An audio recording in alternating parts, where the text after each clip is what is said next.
Hello. അപ്പോൾ നമ്മുടെ CMA Inter IDTയുടെ June 2025 വേണ്ടിയിട്ടുള്ള അമെൻമെൻറ്റ്സ് ഏതൊക്കെ എന്നുള്ളത് നോക്കാം. 2 പാർട്ടായിട്ടാണ് ഞാനിത് ഇടുന്നത്. കാരണം കുറച്ച് അധികം ഉണ്ട്. അപ്പം അധികം ഉണ്ടെന്ന് പറയുമ്പോൾ അത് ഭയങ്കര ഇമ്പോർട്ടൻ്റ് ആണ്, ഭയങ്കര ക്രൂഷ്യലാണ്, അങ്ങനെയല്ല. കുറേ ക്ലാരിഫിക്കേഷൻസ് ആണോ, അതായത് കുറേ ക്ലാരിഫിക്കേഷൻസ് ഇട്ടിട്ടുണ്ട് നോട്ടിഫിക്കേഷൻസ് ആയിട്ടൊക്കെ. അപ്പോൾ അതൊന്ന് ജസ്റ്റ് നോക്കി പോവാം എന്നുള്ളതിൽ ഇമ്പോർട്ടൻ്റ് ആയിട്ടുള്ള മാത്രം നല്ലോണം പറയും. എല്ലാം പറയും കേട്ടോ, എല്ലാം ഡിസ്കസ്. കാരണം 2 പാർട്ട്. ഇപ്പോൾ ഫസ്റ്റ് പാർട്ടിൽ നമ്മൾ അപ് ടു റിവേഴ്സ് ചാർജ് വരെയുള്ള എല്ലാ അമെൻമെൻറ്റും നോക്കും. സെക്കൻഡ് പാർട്ടിൽ ITC മുതലുള്ള അങ്ങോട്ട് ബാലൻസ് ഉള്ള അമെൻമെൻറ്റ്സും നമ്മൾ എന്ത് ചെയ്യും, ക്രോസ് ചെക്ക് ചെയ്യും. അപ്പം ഫസ്റ്റ് പാർട്ടിൽ supply, time of supply, value of supply, place of supply and reverse charge, ഈ 5 ടോപ്പിക്സിൻ്റെ നമ്മുടെ അമെൻമെൻറ്റ്സ് നമ്മൾ കവർ ചെയ്യും. ഈ പാർട്ടിൽ അതായിരിക്കും കവർ ചെയ്യുന്നത്. ITC അങ്ങനെ അക്സംഷൻസ് അങ്ങോട്ടുള്ള അത് നമുക്ക് അടുത്ത പാർട്ടിൽ ചെയ്യാം. ഓക്കെ, സോ സ്റ്റാർട്ട് ചെയ്യാം. So hope you are all doing great. എല്ലാവരും പഠിത്തമൊക്കെ നന്നായി പോകുന്നുണ്ട്, എല്ലാം ഉഷാറായി പോകുന്നു എന്ന് തന്നെ വിശ്വസിക്കുന്നു. എന്തെങ്കിലും ഇഷ്യൂസോ എന്തെങ്കിലും സംശയങ്ങളോ എന്തെങ്കിലുമൊക്കെ ഉണ്ടെന്നുണ്ടെങ്കിൽ എന്നെ കോണ്ടാക്ട് ചെയ്യാൻ മടിക്കണ്ട. നമുക്കത് പരിഹരിക്കാം. ഓക്കെ, എന്തെങ്കിലും പ്രശ്നങ്ങളൊക്കെ ഉണ്ടെങ്കിൽ. So CMA Inter IDT June amendment നോക്കാം. ഫസ്റ്റ് വൺ നമ്മൾ സപ്ലൈ റിലേറ്റഡ് ആയിട്ടുള്ള അമെൻമെൻറ്റ്സ്. അപ്പോൾ ഞാൻ ഹെഡ് വൈസാണ് കൊടുത്തിട്ടുള്ളത്. സപ്ലൈയിൽ ഇത്ര അമെൻമെൻറ്റ്സ് എല്ലാം ഇൻക്ലൂഡഡ് ആട്ടാ, ഇതിൽ കൂടുതലൊന്നുമില്ല.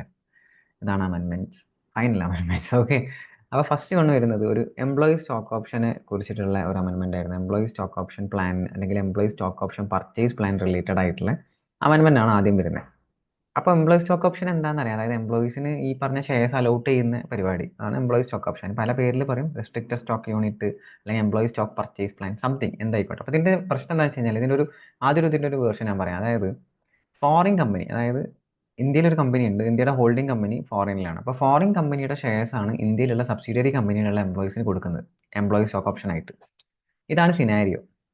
അപ്പം ഈ എംപ്ലോയീസിന്, ഇന്ത്യയിലെ സബ്സിഡിയറി കമ്പനിയുടെ എംപ്ലോയീസിന് ഫോറിൻ ഹോൾഡിംഗ് കമ്പനിയുടെ ഷെയർസ് ആണ് ഡയറക്റ്റ്ലി കിട്ടാൻ പോകുന്നത്. അപ്പോൾ ഇതാണ്, ഇപ്പം ഈ എംപ്ലോയീസിന് വേണമെങ്കിൽ അത് ഓപ്റ്റ് ചെയ്യാം, ഓപ്റ്റ് ചെയ്യാതിരിക്കാം, അത് ആരുടെ ഇഷ്ടമാണ്, എംപ്ലോയീസിൻ്റെ ഇഷ്ടമാണ്. അപ്പോൾ ഈ ഒരു കേസിൽ ഇവിടെ GSTയുടെ ഇംപ്ലിക്കേഷൻ വരുമോ എന്നുള്ളതാണ് പ്രശ്നം.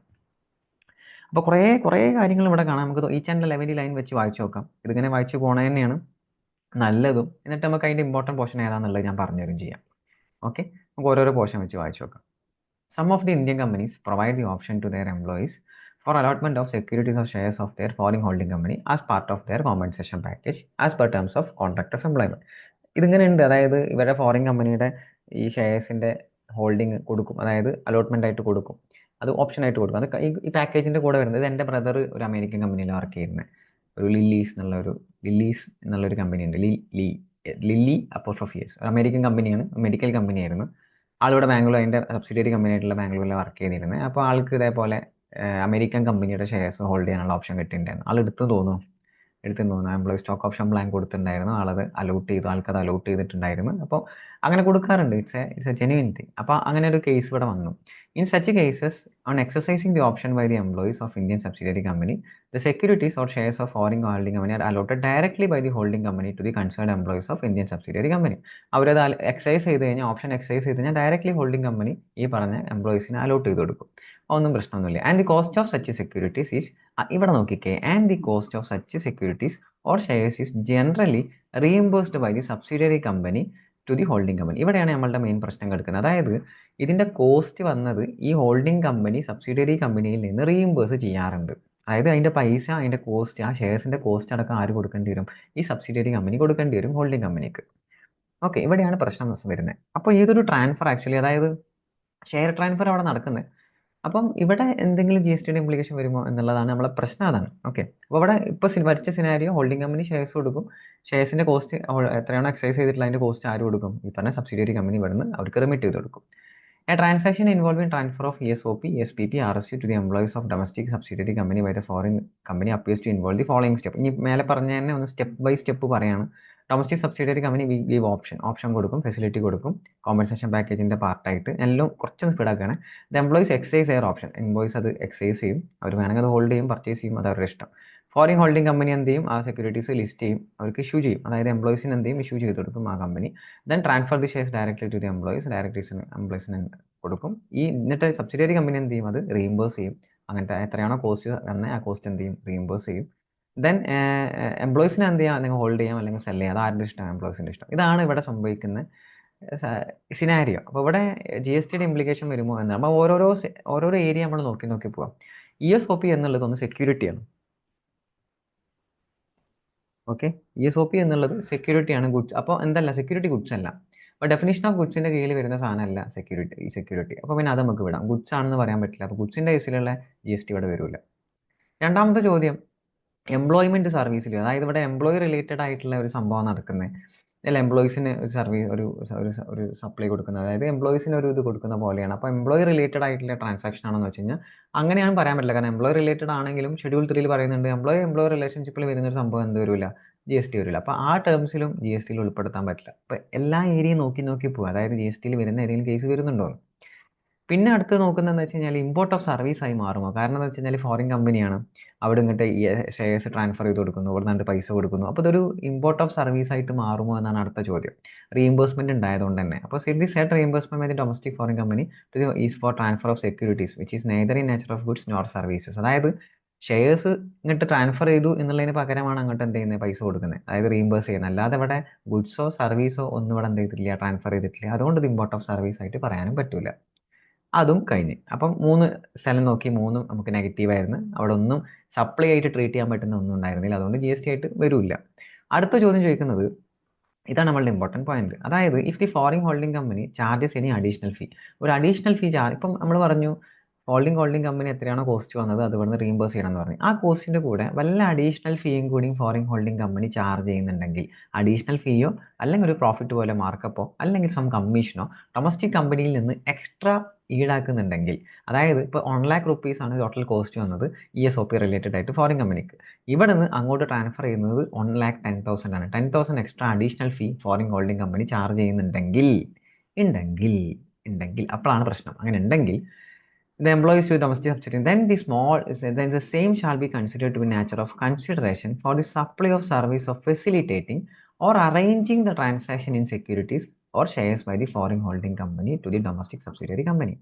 അതായത് അപ്പോൾ സെക്യൂരിറ്റിൻ്റെ മുകളിൽ എന്തോ സർവീസ്, അതായത് സെക്യൂരിറ്റീസ് എന്തല്ല, ഗുഡ്സും അല്ല സർവീസും അല്ല, പക്ഷേ ഒരു സെക്യൂരിറ്റീസിൻ്റെ മുകളിൽ അങ്ങനെ ഷെയർസ് റിലേറ്റഡ് ആയിട്ടുള്ള എന്തെങ്കിലും സാധനങ്ങൾ, then it is A services. Brokerage ഒക്കെ പോലത്തെ സർവീസസ് അല്ലെ, ഷെയർസുമായി റിലേറ്റ് ചെയ്തിട്ടുള്ള ട്രാൻസാക്ഷൻസ് ഈ സർവീസസ്.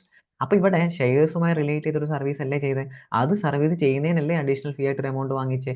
അങ്ങനെ ആകുമ്പോൾ അതൊരു നേച്ചർ ഓഫ് സപ്ലൈ ആയി മാറൂലേ. മനസ്സിലായോ? അതായത് ഫോറിൻ കമ്പനി ഷെയർസ് ട്രാൻസ്ഫർ ചെയ്ത് ഷെയർസിനുള്ള പൈസയും കൊടുത്തു, പക്ഷേ ഷെയർസിൻ്റെ പൈസ മാത്രം അഡീഷണൽ ഫീസും കൂടി കൊടുക്കുന്നുണ്ടേ. അപ്പോൾ അഡീഷണൽ ഫീസും കൂടി വരുന്നതുകൊണ്ട് തന്നെ ചോദിക്കുന്നത് ഈ അഡീഷണൽ ഫീ അല്ലെങ്കിൽ മാർക്കപ്പ് ഒരു ഈ ഷെയർസ് അറേഞ്ച് ചെയ്ത് കൊടുത്തതിന്, അതായത് ഇത് ഫെസിലിറ്റേറ്റ് ചെയ്ത് കൊടുത്തതിന് അഡീഷണൽ വാങ്ങിയതല്ലേ. അപ്പോൾ അവിടെ GST വരൂലേ? യെസ് വരും. അപ്പോൾ in this case GST will be leviable on such amount of additional fee or markup or commission. Additional fee എത്രയാണോ ചാർജ് ചെയ്തത് അതിൻ്റെ മുകളിൽ GST അപ്ലിക്കബിൾ ആവും എന്നാണ് പറയുന്നത്. അപ്ലൈ ആവുന്ന ഏത് ബേസിലാണ്? റിവേഴ്സ് ഇമ്പോർട്ട് ഓഫ് സർവീസ് എന്നുള്ള രീതിയിൽ വരും. അതായത് ഫോറിൻ കമ്പനി അല്ല ടാക്സ് അടക്കേണ്ടത്, നമ്മൾ തന്നെ ടാക്സ് അടക്കേണ്ടി വരും. ഡൊമസ്റ്റിക് കമ്പനി ടാക്സ് അടക്കേണ്ടി വരും. ഓക്കെ, അപ്പോൾ ഇവിടെ സിനാരിയോ എന്താ, ഇതൊരു എക്സാം പെർസ്പെക്റ്റീവിൽ ഇത് റിലേറ്റ് ചെയ്ത് ചോദിക്കുമെന്ന് വെച്ച് കഴിഞ്ഞാൽ ചാൻസ് വളരെ കുറവാണ്. പക്ഷേ നമ്മൾ എന്നാലും മനസ്സിലാക്കി വെക്കുക, ESOP ഫ്രം ഫോറിൻ കമ്പനി ആണെന്നുണ്ടെങ്കിൽ അഡീഷണൽ ഫീ വല്ലതും ചാർജ് ചെയ്യുന്നുണ്ട് ഫോറിൻ കമ്പനി എന്നുണ്ടെങ്കിൽ ദെൻ അവിടെ GST വരും, അല്ലാത്ത വർഷം അവിടെ GST വരും. അപ്പോൾ അഡീഷണൽ ഫീ ഒന്നും ഇല്ല, കറക്റ്റ് ആ എത്രയാണോ ആ എമൗണ്ട് വന്നത് അത് മാത്രം റീഇംബേഴ്സ് ചെയ്തതെന്നുണ്ടെങ്കിൽ അവിടെ GSTയുടെ ഇംപ്ലിക്കേഷൻ വരില്ല. ഇത്രയാണ് ഫസ്റ്റ് വണ്ണ് നമ്മളെ ഫസ്റ്റ് ക്ലാരിഫിക്കേഷൻ സപ്ലൈയിൽ വരുന്നത്.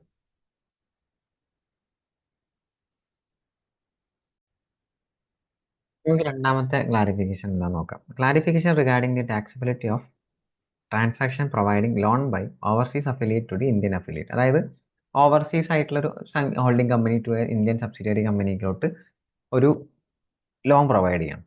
ലോൺ പ്രൊവൈഡിംഗ് ലോൺ, അതായത് ഫോറിൻ കമ്പനി ഇന്ത്യൻ കമ്പനിയിലോട്ട് എന്ത് ചെയ്യുന്നു, foreign holding company Indian subsidiary companies loan provide ചെയ്യാന്നുണ്ടെങ്കിൽ അവിടെ എന്തെങ്കിലും GSTയുടെ ഇംപ്ലിക്കേഷൻ വരുമോ എന്നാണ് നമ്മുടെ ചോദ്യം. അപ്പോൾ നമ്മൾ ബാങ്കിൽ പോയി ലോൺ എടുക്കുകയാണെങ്കിൽ GSTയുടെ ഇംപ്ലിക്കേഷൻ ഉണ്ടോ? ലോൺ ഇൻട്രസ്റ്റ് നാച്ചുറൊന്നും എന്തില്ല, GSTയിൽ വരില്ല. പക്ഷേ ലോണിൻ്റെ additional fees, loan processing charge, അതിന് GST വരും. മനസ്സിലായോ? അപ്പോൾ എക്സാം സർവീസിൽ വരുന്ന സാധനമാണ് ഈ ലോൺ ഇൻട്രസ്റ്റ് ഡിസ്കൗണ്ട് ഒക്കെ. പക്ഷേ ഫെസിലിറ്റേറ്റിംഗ് ലോൺ എന്താ, അതിനുള്ള പ്രോസസ്സിംഗ് ചാർജ്, സർവീസ് ചാർജ്, അവിടെ GST വരും. ഓക്കെ, അപ്പോൾ അതുമായി ബന്ധപ്പെട്ടുള്ള ഒരു സംഭവമാണ് ഇവിടെ പഠിക്കാനുള്ളത്. അപ്പോൾ നമുക്ക് ഇഷ്യൂ ക്ലാരിഫിക്കേഷൻ നോക്കാം. Whether activity of providing loans by overseas affiliate to the Indian affiliate or by a person to a related person where there is no consideration in the nature of processing fee. Processing ഫീ ഒന്നും charge ചെയ്യുന്നില്ല, administrative charges ഇല്ല, loan granting charge ഒന്നുമില്ല.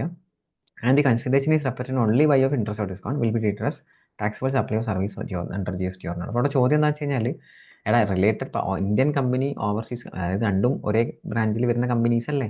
So അതുകൊണ്ട് തന്നെ അവിടെ processing charge ഒന്നും ഉണ്ടാവില്ല. Just എന്ത് മാത്രമാണ്, ചിലപ്പോൾ ഇൻട്രസ്റ്റ് ഫ്രീയും ആയിരിക്കും, ഇൻട്രസ്റ്റും ഉണ്ടാവില്ല. അപ്പോൾ അവിടെ ലോൺ കൊടുക്കും, ഇൻട്രസ്റ്റ് ചിലപ്പോഴേ ഉണ്ടാവുള്ളൂ, ഇൻട്രസ്റ്റ് മാത്രമേ ചിലപ്പോൾ ഉണ്ടാവുള്ളൂ. പ്രോസസ്സിംഗ് ഫീ ആയിട്ടൊന്നും അഡീഷണൽ. ഇപ്പോൾ നേരെ പോയി ബാങ്ക് പോയിട്ട് വാങ്ങുകയാണെങ്കിൽ ലോൺ പ്രോസസ്സിംഗ് ഫീ ഫ്രീ ഉണ്ടാവും, ലോൺ ഗ്രാൻഡിങ് ചാർജ് ഉണ്ടാവും, അഡ്മിനിസ്ട്രേറ്റീവ് ചാർജസ് ഉണ്ടാവും, അങ്ങനെ പല രീതിയിൽ ചാർജ് ഉണ്ടാവും.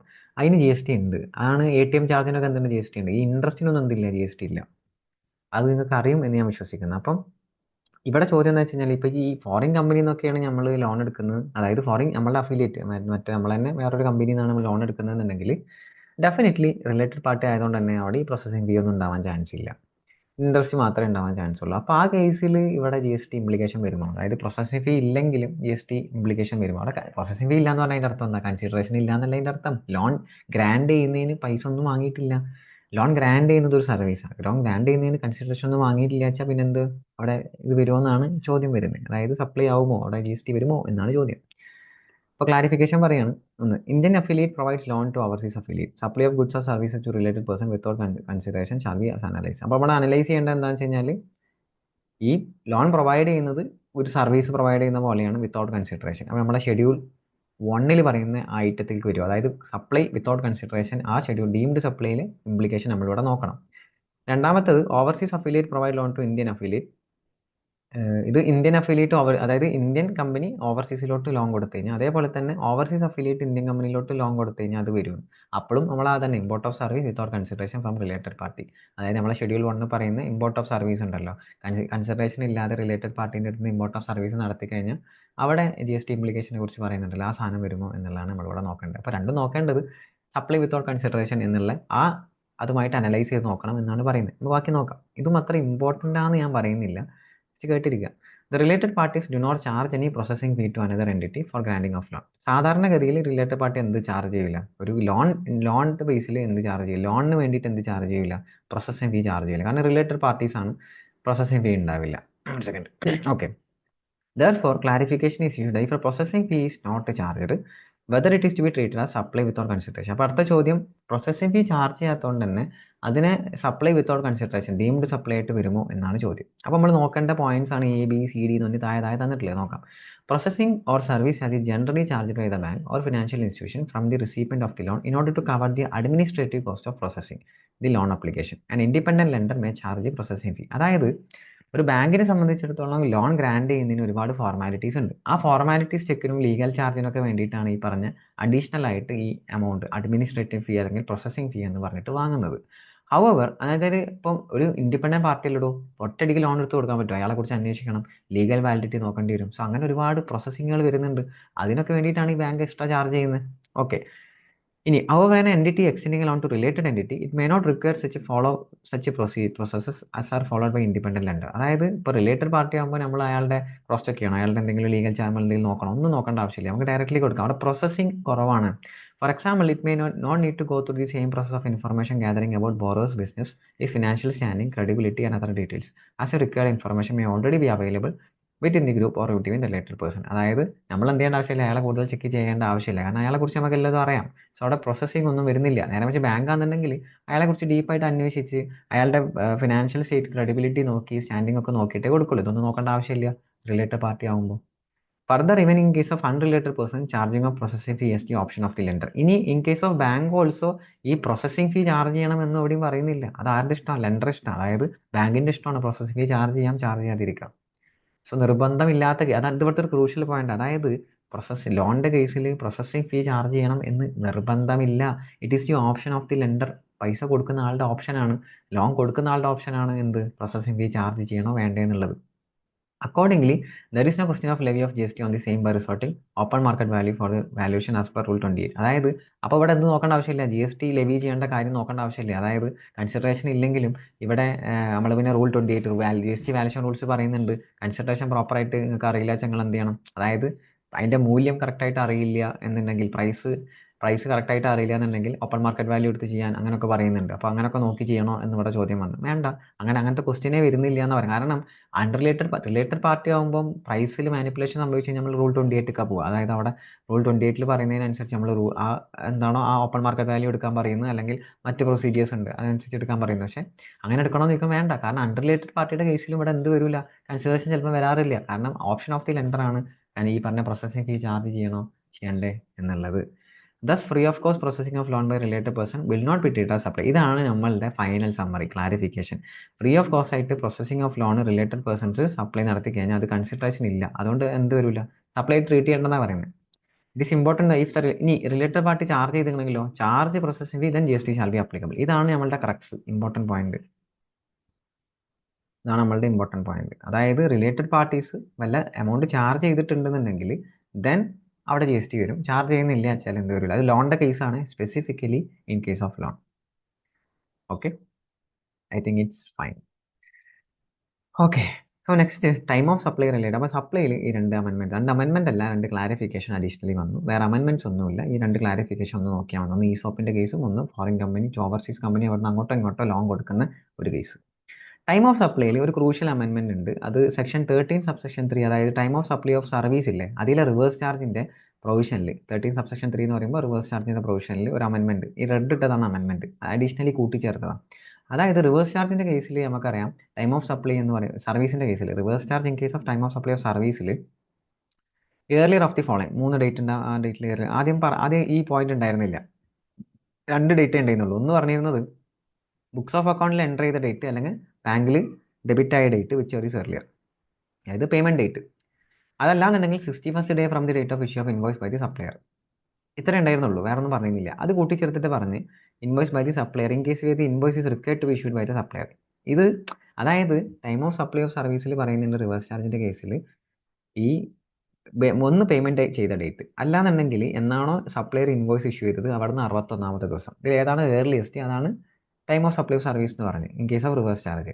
ഇനി അതിലൊരു സാധനം കൂടി കൂട്ടിച്ചേർത്ത് ഓർന്ന് പറഞ്ഞിട്ട് പറഞ്ഞ് the date of issue of invoice by the recipient in case where the invoice is to be issued by the recipient. അതായത് റിവേഴ്സ് ചാർജിൻ്റെ കേസിൽ ചില കേസിൽ ഇൻവോയ്സ് ഇഷ്യൂ ചെയ്യുന്ന ആരായിരിക്കും, റിസീപ്യൻ്റ് ആയിരിക്കും. അപ്പോൾ ആ കേസിൽ ഇൻവോയ്സ് ഓൾറെഡി റിസീപ്യൻറ്റ് ഇഷ്യൂ ചെയ്തിട്ടുണ്ടെന്നുണ്ടെങ്കിൽ, അതാണ് പറയുന്നത് in case where invoice to be issued by the recipient. ആ കേസിൽ റിസീപ്യൻ്റ് ആണ് ഇൻവോയ്സ് ഇഷ്യൂ ചെയ്യേണ്ടതെന്നുണ്ടെങ്കിൽ ദെൻ ആ ഡേറ്റ് എടുക്കണ്ടേ.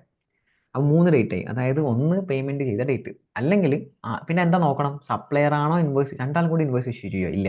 ഇതിൽ ഏതെങ്കിലും ഒരു പോയിന്റ് അല്ലടാ മണ്ടാ വരുള്ളൂ അല്ലേ, 2 പോയിന്റ് കൂടി വരുമോ ഇല്ല, മണ്ടാന്ന് ഞാൻ എന്നെ തന്നെ വിളിച്ചാൽ ഓക്കെ വരൂല, ഏതെങ്കിലും ഒരു പോയിന്റേ വരുള്ളൂ. അപ്പം ഒന്ന് ബുക്സിൽ എൻ്റർ ചെയ്ത ഡേറ്റ്, അതല്ലാന്നുണ്ടെങ്കിൽ അല്ലെങ്കിൽ പേയ്മെൻറ്റ് ഡെബിറ്റ് ചെയ്ത ഡേറ്റ്, അതായത് പേയ്മെൻറ്റ് ഡേറ്റ്, സിമ്പിളായിട്ട് പേയ്മെൻറ്റ് ഡേറ്റ് എന്ന് പറയാം. 61st day. ഇനിയിപ്പോൾ പിന്നെ എന്ത് നോക്കണം, സപ്ലയർ ആണോ ഇൻവോയ്സ് ഇഷ്യൂ ചെയ്തത് അല്ലെങ്കിൽ റിസീപ്യൻ്റ് ആണോ ഇൻവോയ്സ് ഇഷ്യൂ ചെയ്ത് നോക്കണം. സപ്ലയർ ആണ് ഇൻവോയ്സ് ഇഷ്യൂ ചെയ്തതെന്നുണ്ടെങ്കിൽ 61st day from the issue of invoice, ആ ഡേറ്റ് നോക്കുക, പേയ്മെൻറ്റ് ഡേറ്റ് നോക്കുക, വിച്ച് ഈസ് ഏർലിയർ. ഇനി സപ്ലയർ അല്ല റിസീപ്യൻ്റ് ആണ് ഇൻവോയ്സ് ഇഷ്യൂ ചെയ്തിട്ടുണ്ടെങ്കിൽ എന്നാണോ ഇൻവോയ്സ് ഇഷ്യൂ ചെയ്ത ഡേറ്റ് ആ ഡേറ്റ്, അല്ലെങ്കിൽ payment date which is earlier. അപ്പം ഒന്നെങ്കിൽ ക്രോസ് ചെക്ക് ചെയ്യേണ്ടത് ഇത് തമ്മിൽ, അല്ലെങ്കിൽ ഇത് തമ്മിൽ. മൂന്നും കൂടി വരില്ല, 3 ഡേറ്റ് കൊണ്ട് ഒരുമിച്ച് വരില്ല. കാരണം ഇൻവോയ്സ് ആരെങ്കിലും ഒരാളല്ലേ ഇഷ്യൂ ചെയ്യുള്ളൂ.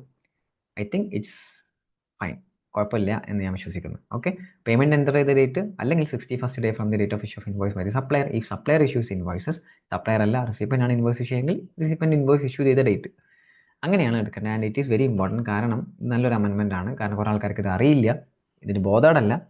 അപ്പം ഇത് വെച്ചിട്ട് ഒരു ക്വസ്റ്റ്യൻ വേണമെങ്കിൽ ഫ്രെയിം ചെയ്യാം. കാരണം ടൈം ഓഫ് സപ്ലൈ കഴിഞ്ഞ പ്രാവശ്യം ചോദിച്ചിട്ടില്ല, ഇപ്രാവശ്യം ടൈം ഓഫ് സപ്ലൈ ചോദിക്കാൻ ചാൻസ് ഉണ്ട്.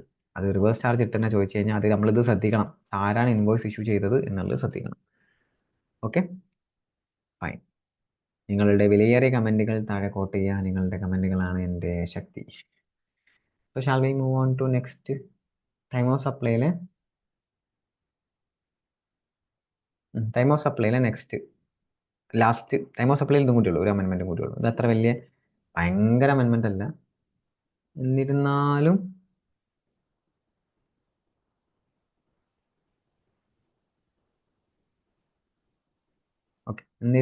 ജസ്റ്റ് ഒന്ന് നോക്കണം.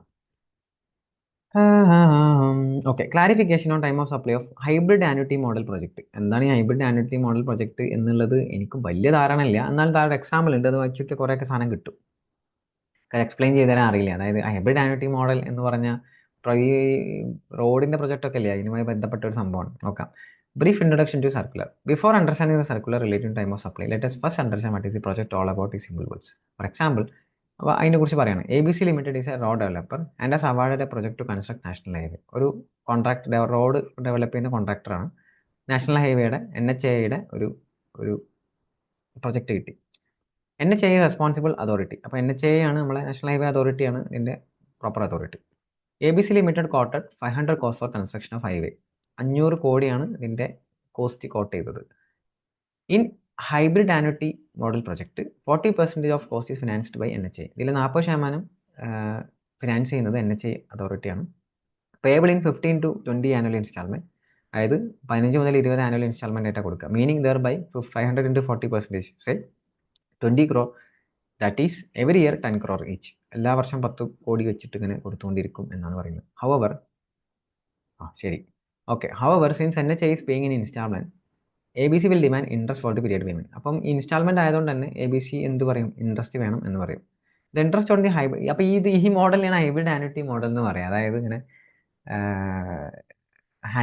ആനുറ്റി ആയിട്ട് അങ്ങനെ പ്രൊജക്റ്റ് കംപ്ലീറ്റ് ചെയ്യുന്നു, അതിൻ്റെ കൂടെ പൈസയും ഇൻസ്റ്റാൾമെൻ്റ് ആയിട്ട് കിട്ടുന്നു. അതാണ് ഹൈബ്രിഡ് ആനുറ്റി മോഡൽ പ്രൊജക്റ്റ്. അപ്പം the interest on hybrid annuity model interest പേ ചെയ്യുന്നത് റെഡ്യൂസിങ് ബാലൻസ് മെത്തേഡിലായിരിക്കും. അതായത് ബാലൻസ് പേയ്മെൻറ്റ് എത്രയാണോ ആ ബേസിൽ ബാലൻസ് എത്രയുണ്ടോ ആ ബേസിലാണ് ഇൻട്രസ്റ്റ് കാൽക്കുലേറ്റ് ചെയ്യുക. ആ റെഡ്യൂസിങ് ബാലൻസ് മെത്തേഡിലേക്കാണ് പ്രൊജക്റ്റ് കംപ്ലീഷൻ അനുസരിച്ച്, കോസ്റ്റിനനുസരിച്ച്, പ്രൊജക്റ്റ് കംപ്ലീഷൻ കോസ്റ്റ് അനുസരിച്ചായിരിക്കും ഇതാണ് ഇൻട്രസ്റ്റ് കാൽക്കുലേറ്റ് ചെയ്യുന്നത്. ഓക്കെ. അപ്പോൾ ഇവിടെ ടൈം ഓഫ് സപ്ലൈയുടെ പ്രശ്നം എന്താ എന്നുള്ളത്, കാരണം ഇവിടെ പാർട്ട് പേയ്മെൻ്റ് ആയിട്ടാണ് കിട്ടുന്നത്. കംപ്ലീഷൻ ഓഫ് ഇവൻറ്റുമായി ബന്ധപ്പെട്ട സാധനമാണ്. കണ്ടിന്യൂസ് സപ്ലൈ ഓഫ് സർവീസിൻ്റെ കേസ് വരും. അപ്പോൾ അതൊക്കെ വെച്ചിട്ട് നമ്മളിത് അനലൈസ് ചെയ്യണം. ഈ ഹൈബ്രിഡ് ആനുറ്റി മോഡലിൻ്റെ കേസിൽ ടൈം ഓഫ് സപ്ലൈ ഇംപ്ലിക്കേഷൻ എന്താ എന്നുള്ളത് നോക്കാം. In HAM contract, the payment is made spread over the contract period in installment, and payment for each installment is to be made after specified period or on completion of an event as specified in the contract. ശരിയാണ്. അതായത് ഇവിടെ HAM കോൺട്രാക്റ്റിൽ payment spread ചെയ്ത് എടുക്കുകയാണ് contract പീരീഡിൽ instalment ആയിട്ട്, അല്ലെങ്കിൽ specified period കഴിഞ്ഞിട്ടോ അല്ലെങ്കിൽ ഒരു കംപ്ലീഷൻ ഓഫ് ഇവൻറ്റ്, ആ ഇവൻറ്റ് കംപ്ലീറ്റ് ചെയ്യുമ്പോഴായിരിക്കും ആ എമൗണ്ട് കിട്ടുക. The same appear to be continuous supply of services അത് defined under 2(3) of the CGST. അപ്പോൾ ഇത് കണ്ടിന്യൂസ് സപ്ലൈ ഓഫ് സർവീസ് ആണ് എന്നാണ് പറയുന്നത്. ഓക്കെ, ഒന്നും പ്രശ്നമില്ല, ഒക്കെ നമുക്ക് അറിയുന്ന കാര്യമാണ്. It is clarified that tax liability on the concessionaire under HAM contract, including on the construction portion, would arise at the time of issuance of invoice or the receipt of payment which varies earlier. അപ്പം ഇവിടെ ഇതിൻ്റെ time of supply tax liability വരുന്നത്, time of supply വരുന്നത് invoice issue ചെയ്യുന്ന സമയത്തോ അല്ലെങ്കിൽ payment കിട്ടുന്ന സമയത്തോ ഏതാണോ ഏർലിയർ ആ സമയത്ത്. If the invoice is issued on or before the specified date or the date of completion of event specified in the contract as applicable. If invoices are not issued on or before the specified date or the date of completion of event specified in the contract, the tax liability would arise on the date of provision of said service, that is due date of payment as per the contract or date of receipt of payment whichever is earlier. അതായത് ഈ invoice correctly payment ചെയ്യുന്ന, അതായത് specified ഡേറ്റിൽ തന്നെ issue ചെയ്തിട്ടുണ്ടെന്നുണ്ടെങ്കിൽ, അതായത് completion of ഇവൻറ്റിൻ്റെ മുന്നേ തന്നെ അല്ലെങ്കിൽ ആ സമയത്ത് തന്നെ ഇഷ്യൂ ചെയ്തിട്ടുണ്ടെങ്കിൽ കുഴപ്പമൊന്നുമില്ല.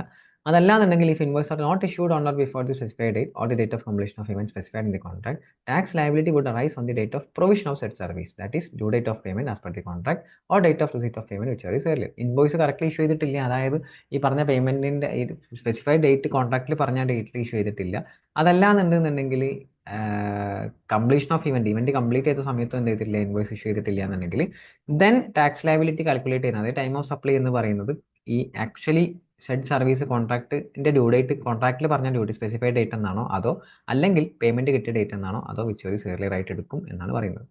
അപ്പോൾ ശരിക്കും സ്പെസിഫൈഡ് ഡേറ്റിന് മുന്നെയോ അല്ലെങ്കിൽ ഒരു ഇവൻറ്റ് കംപ്ലീറ്റ് ചെയ്യുന്ന കേസ് ആണെങ്കിൽ അതിന് മുന്നെയോ ഇൻവോയ്സ് ഇഷ്യൂ ചെയ്യണമായിരുന്നു. അങ്ങനെ ഇഷ്യൂ ചെയ്തിട്ടുണ്ടെങ്കിൽ കുഴപ്പമൊന്നുമില്ല, ഇൻവോയ്സ് ഇഷ്യൂ ചെയ്ത date receipt of payment which very earlier ആയിട്ട് എടുക്കാം.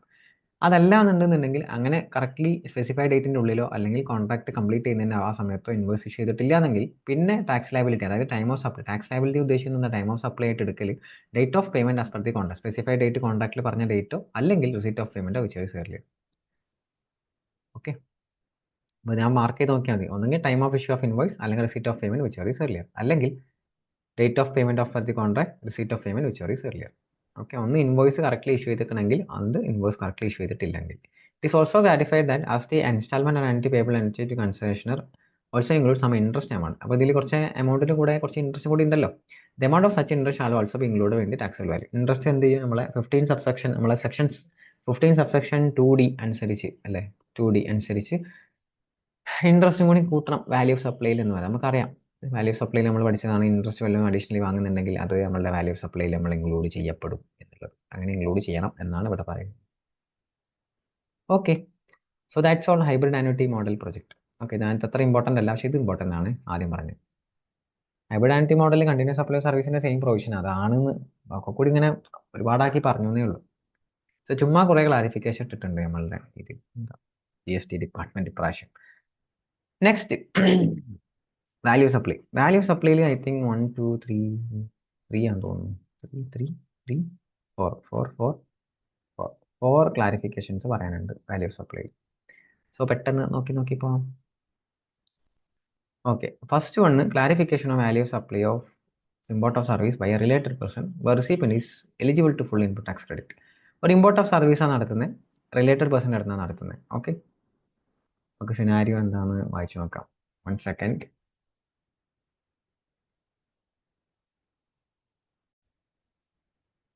ഓക്കെ, അപ്പം നോക്കാം, വായിച്ചു നോക്കാം.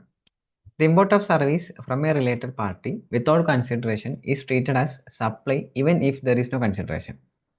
ശരിയാണ് അല്ലേ? ഇമ്പോർട്ട് ഓഫ് സർവീസ് റിലേറ്റഡ് പാർട്ടിൻ്റെ അടുത്തുനിന്നാണെന്നുണ്ടെങ്കിൽ കൺസിഡറേഷൻ ഇല്ലെങ്കിലും അതിനെ സപ്ലൈ ആയിട്ട് ട്രീറ്റ് ചെയ്യണം എന്ന് നമ്മൾ ഷെഡ്യൂൾ 1 പഠിച്ചിട്ടുണ്ടായിരുന്നു. Further on import of services reverse charges applicable. ശരിയാണ്. യെസ് അല്ല, ഇമ്പോർട്ട് ഓഫ് സർവീസിൽ നമുക്ക് റിസിപ്പിയൻ്റ് ടാക്സ് അടക്കണ്ടേ, കാരണം അവിടെ സപ്ലയർ പുറത്തുനിന്നുള്ള ആളാണ്, അയാൾ ടാക്സ് അടക്കില്ല, നമ്മൾ ടാക്സ് അടക്കണം. It is important note and in case of transaction between related party the valuation cannot be taken as transaction value. അതും ശരിയാണ്. ട്രാൻസാക്ഷൻ ബിറ്റ്വീൻ റിലേറ്റഡ് പാർട്ടിയിൽ നമുക്ക് ട്രാൻസാക്ഷൻ വാല്യൂ വാല്യൂറ്റ് എടുക്കാൻ പറ്റില്ല. അപ്പോഴാണ് നമ്മൾ റൂൾ 28 GST വാല്യൂഷൻ റൂൾസിലെ റൂൾ 28 എടുക്കുന്നത്. As per the proviso 2 to rule 28 but the recipient is eligible for full input tax credit the value declared in the invoice shall be deemed to be the open market value of the goods. ഇനി അവിടെ ഒരു പ്രൊവിസോയിൽ ഇത് GST valuation rules അറിഞ്ഞിരിക്കണേ, നല്ലത്. ഞാൻ എൻ്റെ വീഡിയോയിൽ ഉണ്ട് GST valuation rules ഒക്കെ ഞാൻ പറഞ്ഞിട്ടുണ്ട്. അതായത് GST വാല്യൂഷൻ റൂൾസിൽ റൂൾ 28 പറയുന്നുണ്ട് ഓപ്പൺ മാർക്കറ്റ് വാല്യൂ എടുക്കാൻ അവിടെ ഫസ്റ്റ് പ്രിഫറൻസ് പറയുന്നത്. അവിടെ തന്നെ പറയുന്നുണ്ട് ഈ ഇൻവോയ്സ് എന്ന് വെച്ചാൽ ഈ റിസീപ്പൻ്റ് ഈ ഫുൾ ഇൻപുട്ട് ടാക്സ് ക്രെഡിറ്റിന് എലിജിബിൾ ആണെന്നുണ്ടെങ്കിൽ, അങ്ങനെയാണെന്നുണ്ടെങ്കിൽ ഇപ്പോൾ റിലേറ്റഡ് പാർട്ടി തമ്മിൽ നല്ല ട്രാൻസാക്ഷൻ നടക്കുമ്പോൾ ട്രാൻസാക്ഷൻ വാല്യൂ എടുക്കാൻ പാടില്ല എന്ന് പറഞ്ഞ്, പകരം നമുക്ക് റൂൾ 28 അനുസരിച്ച് എടുക്കണം എന്ന് പറഞ്ഞു. റൂൾ 28 എന്താ പറയുന്നത്? ഓപ്പൺ മാർക്കറ്റ് വാല്യൂ എടുക്കാനാണ് പറയുന്നത്.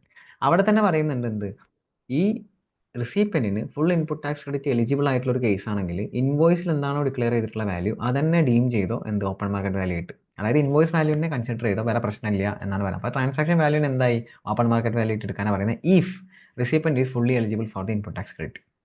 അങ്ങനെ ഒരു പ്രൊവിസോ അവിടെ ഉണ്ട്. Okay, accordingly it is clarified that in case where the foreign affiliate is providing certain services to the related domestic entity and where the full input tax credit is available to such related domestic entity, the value of such supply of service declared in the invoice by the related domestic entity being deemed as the open market value. അതാണ് ഇവിടെ പറഞ്ഞെത്തിയത്. അതായത് ഇപ്പോൾ നമ്മളെ കേസിൽ എന്താ പ്രശ്നം എന്ന് വെച്ച് കഴിഞ്ഞാൽ, നമ്മൾ ഇമ്പോർട്ട് ഓഫ് സർവീസ് നടത്തുന്നത് ഒരു ഫോറിൻ എൻറ്റിറ്റി നമ്മളെ ഡൊമസ്റ്റിക് എൻറ്റിറ്റിയിലോട്ട്.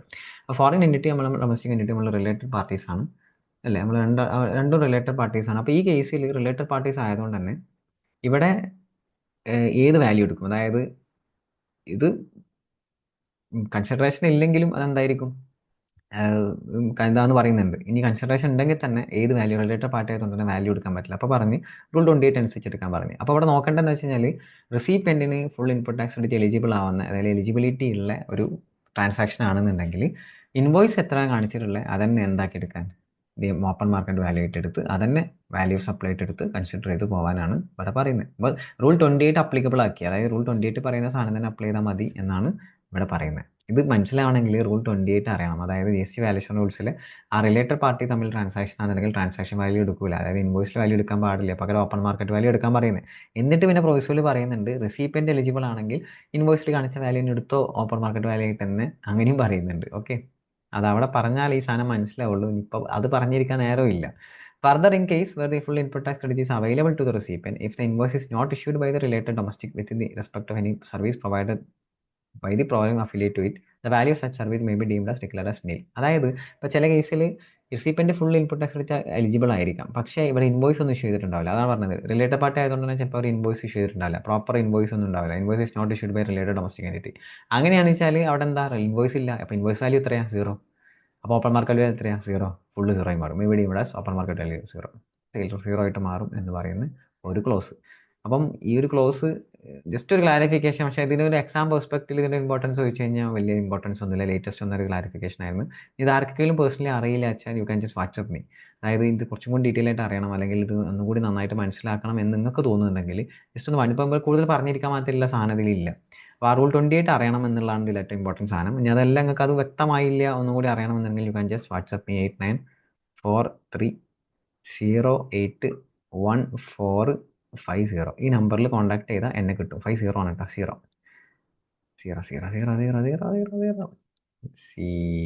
ഓക്കെ, അതിൽ തന്നെ വാട്സപ്പ് ചെയ്യാൻ ഞാൻ പറഞ്ഞിട്ടുണ്ട്. ക്ലാരിഫിക്കേഷൻ ഓൺ മെക്കാനിസം ഫോർ അടുത്ത് clarification on mechanism for providing evidence of compliance of condition section 15 subsection 3B2 of CGST. നമ്മളെ ഡിസ്കൗണ്ടുമായി ബന്ധപ്പെട്ട സാധനമാണത്. ഈ പോസ്റ്റ് ഡിസ്കൗണ്ട് ഇല്ലേ, പോസ്റ്റ് ഡിസ്കൗണ്ട് എന്ന് പറഞ്ഞു കഴിഞ്ഞാൽ സാധനമൊക്കെ കൊടുത്തതിന് ശേഷം പിന്നെയുള്ള ഡിസ്കൗണ്ട്. അപ്പോൾ ആ ഡിസ്കൗണ്ടിൽ ഒരു കണ്ടീഷൻ ഉണ്ടായിരുന്നു, ഈ റെസിപ്പൻറ്റ് ITC റിവേഴ്സ് ചെയ്യണം. ഇതും അതറിഞ്ഞാലേ മനസ്സിലാവുള്ളൂ കേട്ടോ, അല്ലെങ്കിൽ മനസ്സിലാവില്ല. അപ്പം ഡിസ്കൗണ്ട് പോസ്റ്റ് സപ്ലൈ ഡിസ്കൗണ്ടിൽ, അതായത് സപ്ലൈ ഒക്കെ ചെയ്ത് പിന്നീട് ഡിസ്കൗണ്ട് കൊടുക്കുന്നത്. അപ്പം ആ ഡിസ്കൗണ്ട് എമൗണ്ടിൻ്റെ വാല്യൂ കുറച്ചിട്ട് ക്രെഡിറ്റ് നോട്ട് ഇഷ്യൂ ചെയ്യും. ആ ഡിസ്കൗണ്ട് എമൗണ്ടിൻ്റെ വാല്യൂ എത്രയാണോ അത് ക്രെഡിറ്റ് നോട്ട് ഇഷ്യൂ ചെയ്യണം. അതിൻ്റെ റെസ്പെക്റ്റീവ് എമൗണ്ട് റെസിപ്പൻറ്റ് എന്തെയാണ് ITC റിവേഴ്സ് ചെയ്യും വേണം എന്നുള്ള പ്രൊവിഷൻ ഉണ്ട്. As per section 15 subsection 3, post supply discount can be reduced from the value of supply by issuing credit note. Post supply discount നമുക്ക് credit note ഉപയോഗിച്ച് discount value കുറപ്പിക്കാം. One of the condition stipulated in ITC shall be reversed by the recipient. ഒരു major condition എന്താ, റെസിപ്പൻറ്റ് ITC എന്ത് ചെയ്യണം, reverse ചെയ്യണം. ആ value കുറഞ്ഞില്ലടാ, ആ റെസ്പെക്റ്റീവ് വാല്യൂവിൻ്റെ ITC എന്ത് ചെയ്യേണ്ടി വരും, റിവേഴ്സ് ചെയ്യേണ്ടി വരും. ഇത് അവിടെ അറിയണേ, അതിന് ഡീപ്പായിട്ടിരിക്കാൻ നേരമില്ല. അതായത് അവിടെ പ്രത്യേകം ഇതിനെക്കുറിച്ച് പറയുന്നുണ്ട് വാല്യൂ സപ്ലൈയിൽ. Okay, however there is no mechanism. ഇതാണ് ഇവിടുത്തെ പ്രശ്നം. ഈ ക്ലാരിഫിക്കേഷൻ ഇഷ്യൂ ചെയ്യാനുള്ള കാരണം ഈ ലാസ്റ്റ് പറയുന്ന point, there is no mechanism to identify the ITC has been reverse by the recipient. അതായത് ITC റിവേഴ്സ് ചെയ്യണം റെസിപ്പൻറ്റ് എന്ന് പറയുന്നുള്ളൂ, പക്ഷേ അത് ITC റിവേഴ്സ് ചെയ്തിട്ടുണ്ടോ ഇല്ലേ എന്നുള്ളത് തിരിച്ചറിയാനുള്ള വലിയ മെക്കാനിസം ഒന്നും ഇവിടെ ഇല്ല. ആർക്കില്ല, ഈ റെസിപ്പൻറ്റ്, അതായത് സപ്ലൈറെ നോക്കാൻ പറ്റില്ല. അതായത് ITC റിവേഴ്സ് ചെയ്തിട്ടുണ്ടോ ഇല്ലേ എന്നുള്ളതിൻ്റെ ക്ലാരിഫിക്കേഷൻ, അതായത് ഇയാൾ ചെയ്തിട്ടുണ്ടോ ഇല്ലേ എന്നുള്ളത് ക്രോസ് ചെക്ക് ചെയ്യാനുള്ള മെക്കാനിസം ഒന്നുമില്ല. അപ്പോൾ അവർ പറയണം, ഒരു സർക്കുലർ ഇട്ട് പറഞ്ഞ്, circular has clarified that if the tax amount, okay, ഈ പറഞ്ഞ റിവേഴ്സ് ചെയ്യേണ്ട tax amount ITC amount is more than 5 lakh in a financial year. ഒരു ഫിനാൻഷ്യൽ ഇയറിൽ ഇങ്ങനെ 5 ലക്ഷത്തിൽ കൂടുതൽ വന്നിട്ടുണ്ട് വെച്ചാൽ, ഒരു ഫിനാൻഷ്യൽ ഇയറിലാണ് 5 ലക്ഷം, the supplier may procure a certificate from the recipient of supply. അതായത് സപ്ലയർ എന്ത് ചെയ്യണം, ഈ റെസിപ്പൻ്റെ നിന്ന് ഒരു സർട്ടിഫിക്കറ്റ് വാങ്ങണം എന്നാണ് പറയുന്നത്. സപ്ലയർ വാങ്ങണം റെസിപ്പൻ്റെ കയ്യിൽ നിന്ന്. ആര് ഇഷ്യൂ ചെയ്തത്, ഒരു ചാർട്ടേഡ് അക്കൗണ്ടൻറ്റോ ഒരു കോസ്റ്റ് അക്കൗണ്ടൻറ്റോ സർട്ടിഫൈ ചെയ്തിട്ടുള്ള റെസിപ്പൻറ്റ് has made required proportionate reversal of input and credit at send in respect of such credit note. അതായത് ഇപ്പം ഞാനാണ് റെസിപ്പൻറ്റ്, നിങ്ങൾ സപ്ലയർ. അപ്പോൾ നമ്മൾ തമ്മിലുള്ള ട്രാൻസാക്ഷനിൽ ഏകദേശം ക്രെഡിറ്റ് നോട്ട് അങ്ങനെ പോസ്റ്റ് സപ്ലൈ ഡിസ്കൗണ്ട് ഒക്കെ ചെയ്ത് ഏകദേശം 5 ലക്ഷത്തിൽ എബോളിലെ ക്രെഡിറ്റ്, അതായത് ITC ഞാൻ റിവേഴ്സ് ചെയ്യേണ്ട ബാധ്യത എനിക്കുണ്ടായിരുന്നു. ഞാൻ റിവേഴ്സ് ചെയ്തിക്കണോ ഇല്ല എന്നുള്ള എൻ്റെ ഉത്തരവാദിത്തമാണ്, റെസിപ്പൻ്റായ എൻ്റെ ഉത്തരവാദിത്തമാണ് റിവേഴ്സ് ചെയ്യണം എന്നുള്ളത്. അപ്പോൾ നിങ്ങൾ എന്ത് ചെയ്യണമെന്ന് വെച്ച് കഴിഞ്ഞാൽ എന്നോട് ചോദിക്കണം, എന്ത് 5 ലക്ഷത്തിൽ മുകളിൽ ടാക്സ് റിവേഴ്സ് വന്നിട്ടുണ്ട്, അതുകൊണ്ട് തന്നെ നിങ്ങൾ എന്ത് പ്രൊവൈഡ് ചെയ്യണം, അതായത് ഈ സർട്ടിഫിക്കറ്റ്, ഒരു CA അല്ലെങ്കിൽ CMAയുടെ സർട്ടിഫിക്കറ്റ് ഇങ്ങനെ എന്ത് ചെയ്തിട്ടുണ്ട്, റിവേഴ്സ് ചെയ്തിട്ടുണ്ട് എന്ന് സാക്ഷ്യപ്പെടുത്തുന്ന സർട്ടിഫിക്കറ്റ് ഇഷ്യൂ ചെയ്യണം എന്ന് പറയുന്ന ഡ്യൂട്ടി സപ്ലയർക്കുണ്ട്. സപ്ലയർ അത് എന്ത് ചെയ്യണം, റെസിപ്പിയൻ്റെ കയ്യിൽ നിന്ന് വാങ്ങണം എന്നാണ് പറയുന്നത്. Okay, I think it's clear. അപ്പോൾ ഒന്നുകൂടി പറയാം, അതായത് ഈ ഡിസ്കൗണ്ടിൻ്റെ കേസിൽ ഞാനിന്ന് ഒന്ന് എലോബറേറ്റ് ചെയ്ത് പറയുകയാണെങ്കിൽ, ഇപ്പം നിങ്ങൾ സപ്ലയർ, ഞാൻ റെസിപ്പൻറ്റ്, നിങ്ങൾ എനിക്ക് 1 ലക്ഷം റുപ്യയുടെ സാധനം സപ്ലൈ ചെയ്തു. ഓക്കെ, 1 ലക്ഷം റുപ്യയുടെ സാധനം എനിക്ക് സപ്ലൈ ചെയ്തു. അപ്പോൾ അതിൽ സപ്പോസ് 10% ആണ് ടാക്സ് എന്ന് കൂട്ടാം. അപ്പോൾ 10,000, അതായത് 1/10 സാധനമാണ് എനിക്ക് സപ്ലൈ ചെയ്തത്, എനിക്ക് സാധനം കിട്ടി. ഓക്കെ, അപ്പോൾ അതിൻ്റെ ഇടയിൽ നിങ്ങൾ എനിക്കൊരു 20%, അതായത് 20,000 റുപ്പീസ് ഡിസ്കൗണ്ട് തന്നു, പോസ്റ്റ് സപ്ലൈ ഡിസ്കൗണ്ട്. എന്തോ കണ്ടീഷൻ ഞാൻ സാറ്റിസ്ഫൈ ചെയ്തുകൊണ്ടാണ് എനിക്ക് ആ ഡിസ്കൗണ്ട് കിട്ടി. സോ ഡെഫിനറ്റ്ലി 20,000ൻ്റെ ക്രെഡിറ്റ് നോട്ട് നിങ്ങൾ ഇഷ്യൂ ചെയ്യും, ശരിയല്ലേ, വാല്യൂ കുറക്കാൻ വേണ്ടി. ദെൻ എൻ്റെ ഡ്യൂട്ടി എന്താ, പിന്നെ റെസിപ്പിൻ്റെ എൻ്റെ ഡ്യൂട്ടി ആ 20,000 റെസ്പെക്റ്റീവ് ആയിട്ടുള്ള ITC ഞാൻ എന്ത് ചെയ്യണം, റിവേഴ്സ് ചെയ്യണം. 20,000 ITC എത്ര വരിക, 20,000 × 10%, 2,000 റുപ്പീസിൻ്റെ ITC ഞാൻ റിവേഴ്സ് ചെയ്യണം. കാരണം നോട്ടത്തിന് ITC ഓൾറെഡി എടുത്തതാണ് ഫുള്ള്. 1 ലക്ഷത്തിൻ്റെ ബില്ലടിച്ചപ്പോൾ മൊത്തം ITC ഞാൻ 10,000 എടുത്തതാണ്. പക്ഷേ അത്ര എനിക്ക് എലിജിബിൾ അല്ല. 80,000 സാധനം മാത്രമേ എനിക്ക് എലിജിബിൾ ഉള്ളൂ. 80,000 ആക്ച്വൽ വാല്യൂ, 20,000 എക്സ്ട്രാ ഉണ്ട്. അപ്പോൾ 20,000ൻ്റെ ITC ആയിട്ടുള്ള 2,000 റുപ്പീസ് ഞാൻ എന്ത് ചെയ്യണം, റിവേഴ്സ് ചെയ്യണം. അത് എൻ്റെ ഡ്യൂട്ടിയാണ്. അപ്പോൾ ഇങ്ങനെ ഒരു ഫിനാൻഷ്യൽ ഇയറിൽ ഇങ്ങനെ റിവേഴ്സ് ചെയ്യേണ്ട മൊത്തം എമൗണ്ട് 5 ലക്ഷത്തിൽ എബവ് വന്ന് നമ്മൾ തമ്മിലുള്ള ട്രാൻസാക്ഷനിൽ. അപ്പോൾ അങ്ങനെ ആകുമ്പോൾ നിങ്ങൾ എന്നോട് എന്ത് ചോദിക്കണം, ഒരു സർട്ടിഫിക്കറ്റ് പ്രൊക്യൂർ ചെയ്യണം. എന്തിന്, ഒരു CA അല്ലെങ്കിൽ CMAയുടെ സർട്ടിഫിക്കറ്റ്. ഞാൻ 5 ലക്ഷത്തിൽ എബവ് എന്ത് വന്നിട്ടുണ്ട്, ഇങ്ങനെ റിവേഴ്സ് ചെയ്തിട്ടുണ്ട്. അത് ഞാൻ ആക്ച്വലി ചെയ്യുന്നത് ആരുടെ ഡ്യൂട്ടി, എൻ്റെ ഡ്യൂട്ടിയാണ്. ഞാൻ ചെയ്തിട്ടുണ്ടോ ഇല്ലേ എന്നുള്ളത് നിങ്ങൾ ആരെ കൊണ്ട് സാക്ഷ്യപ്പെടുത്തണം, അതായത് CA CMAനെ കൊണ്ട് സാക്ഷ്യപ്പെടുത്തിയിട്ടുള്ള സർട്ടിഫിക്കറ്റ് എന്ത് ചെയ്യണം. അപ്പോൾ ഞാൻ എന്ത് ചെയ്യണം, നിങ്ങൾക്ക് ഞാൻ CAൻ്റെ അടുത്ത് പോകണം, CMAയുടെ അടുത്ത് പോകണം. എന്നിട്ട് എന്ത് ചെയ്യണം വെച്ചാൽ അവരോട് പറയണം, എനിക്ക് ഇങ്ങനെ ഒരു സർട്ടിഫിക്കറ്റ് വേണം, അതായത് എൻ്റെ സപ്ലയറിന് കൊടുക്കാൻ വേണ്ടിയിട്ടാണ് 5 ലക്ഷത്തിൽ എബവ് ഇങ്ങനെ ഒരു സംഭവം വന്നുകൊണ്ട് ഞാൻ എല്ലാ എമൗണ്ടും റിവേഴ്സ് ചെയ്തിട്ടുണ്ട് എന്ന് സാക്ഷ്യപ്പെടുത്തുന്ന സർട്ടിഫിക്കറ്റ് വേണം എന്ന് പറഞ്ഞ് CAൻ്റെ അടുത്ത് പോകുന്നു. സോ CA എനിക്ക് ഇഷ്യൂ ചെയ്യുന്നു, ഞാൻ നിങ്ങൾക്ക് അത് ഇഷ്യൂ ചെയ്യുന്നു. അപ്പോൾ ഞാൻ ചെയ്തിട്ടുണ്ട് എന്ന് ഉറപ്പ് വരുത്തുന്ന ഒരു സർട്ടിഫിക്കറ്റ് അത് കൊടുത്തിരിക്കണം എന്നാണ് പറയുന്നത്. ഇത് പുതിയ വന്ന അമെൻമെൻ്റ് ആണ്. അത്ര ഇത് പ്രാക്ടിക്കൽ പെർസ്പെക്റ്റീവിൽ ഇമ്പോർട്ടൻ്റ് ആണ്. ഒരു തിയറി പെർസ്പെക്റ്റീവിൽ നമ്മൾ ക്വസ്റ്റ്യൻ ആയിട്ട് വരുമോ ഇല്ല എന്നുള്ളത് അറിയില്ല. അതുമായി ബന്ധപ്പെട്ട ഇത് CA സർട്ടിഫിക്കറ്റിൽ എന്തൊക്കെ ഇൻക്ലൂഡ് ചെയ്യാം, ഇതുമായി ബന്ധപ്പെട്ട എന്തെങ്കിലും DRC03 തന്നെ നമ്മൾ റിട്ടേൺ പേയ്മെൻറ്റ് എന്തെങ്കിലും നടക്കുന്ന ഫോമോ എന്തെങ്കിലും ഉണ്ടെങ്കിൽ അതൊക്കെ എന്ത് ചെയ്യാം, ഇതിൽ ഇൻക്ലൂഡ് ചെയ്യാം. റെലവൻറ്റ് ഇൻവോയ്സ് എന്തെങ്കിലും അതൊക്കെ ഇതിലേക്ക് മാർക്ക് ചെയ്യാം എന്നൊക്കെ പറയുന്നുണ്ട്. അതിൽ യുഡിൻ ഉണ്ടായിരിക്കണം. അതായത് യുഡിൻ അറിയാലോ, യൂണിക് ഡോക്യുമെൻറ്റ് ഐഡൻറ്റിറ്റി നമ്പർ. ഈ CA CMA എന്ത് സർട്ടിഫിക്കറ്റ് ഇഷ്യൂ ചെയ്യുമ്പോൾ യുഡിൻ വെച്ചിട്ട് ഇഷ്യൂ ചെയ്യണം എന്നുള്ള നിയമമുണ്ട്. അപ്പം നമ്മുടെ സൈറ്റിൽ കയറി നമ്മൾ എടുക്കുന്നതാണ് യുഡിൻ. അപ്പോൾ യുഡിനൊക്കെ ഉണ്ടായിരിക്കണം എന്ന് പറയുന്നുണ്ട്. ഓക്കെ,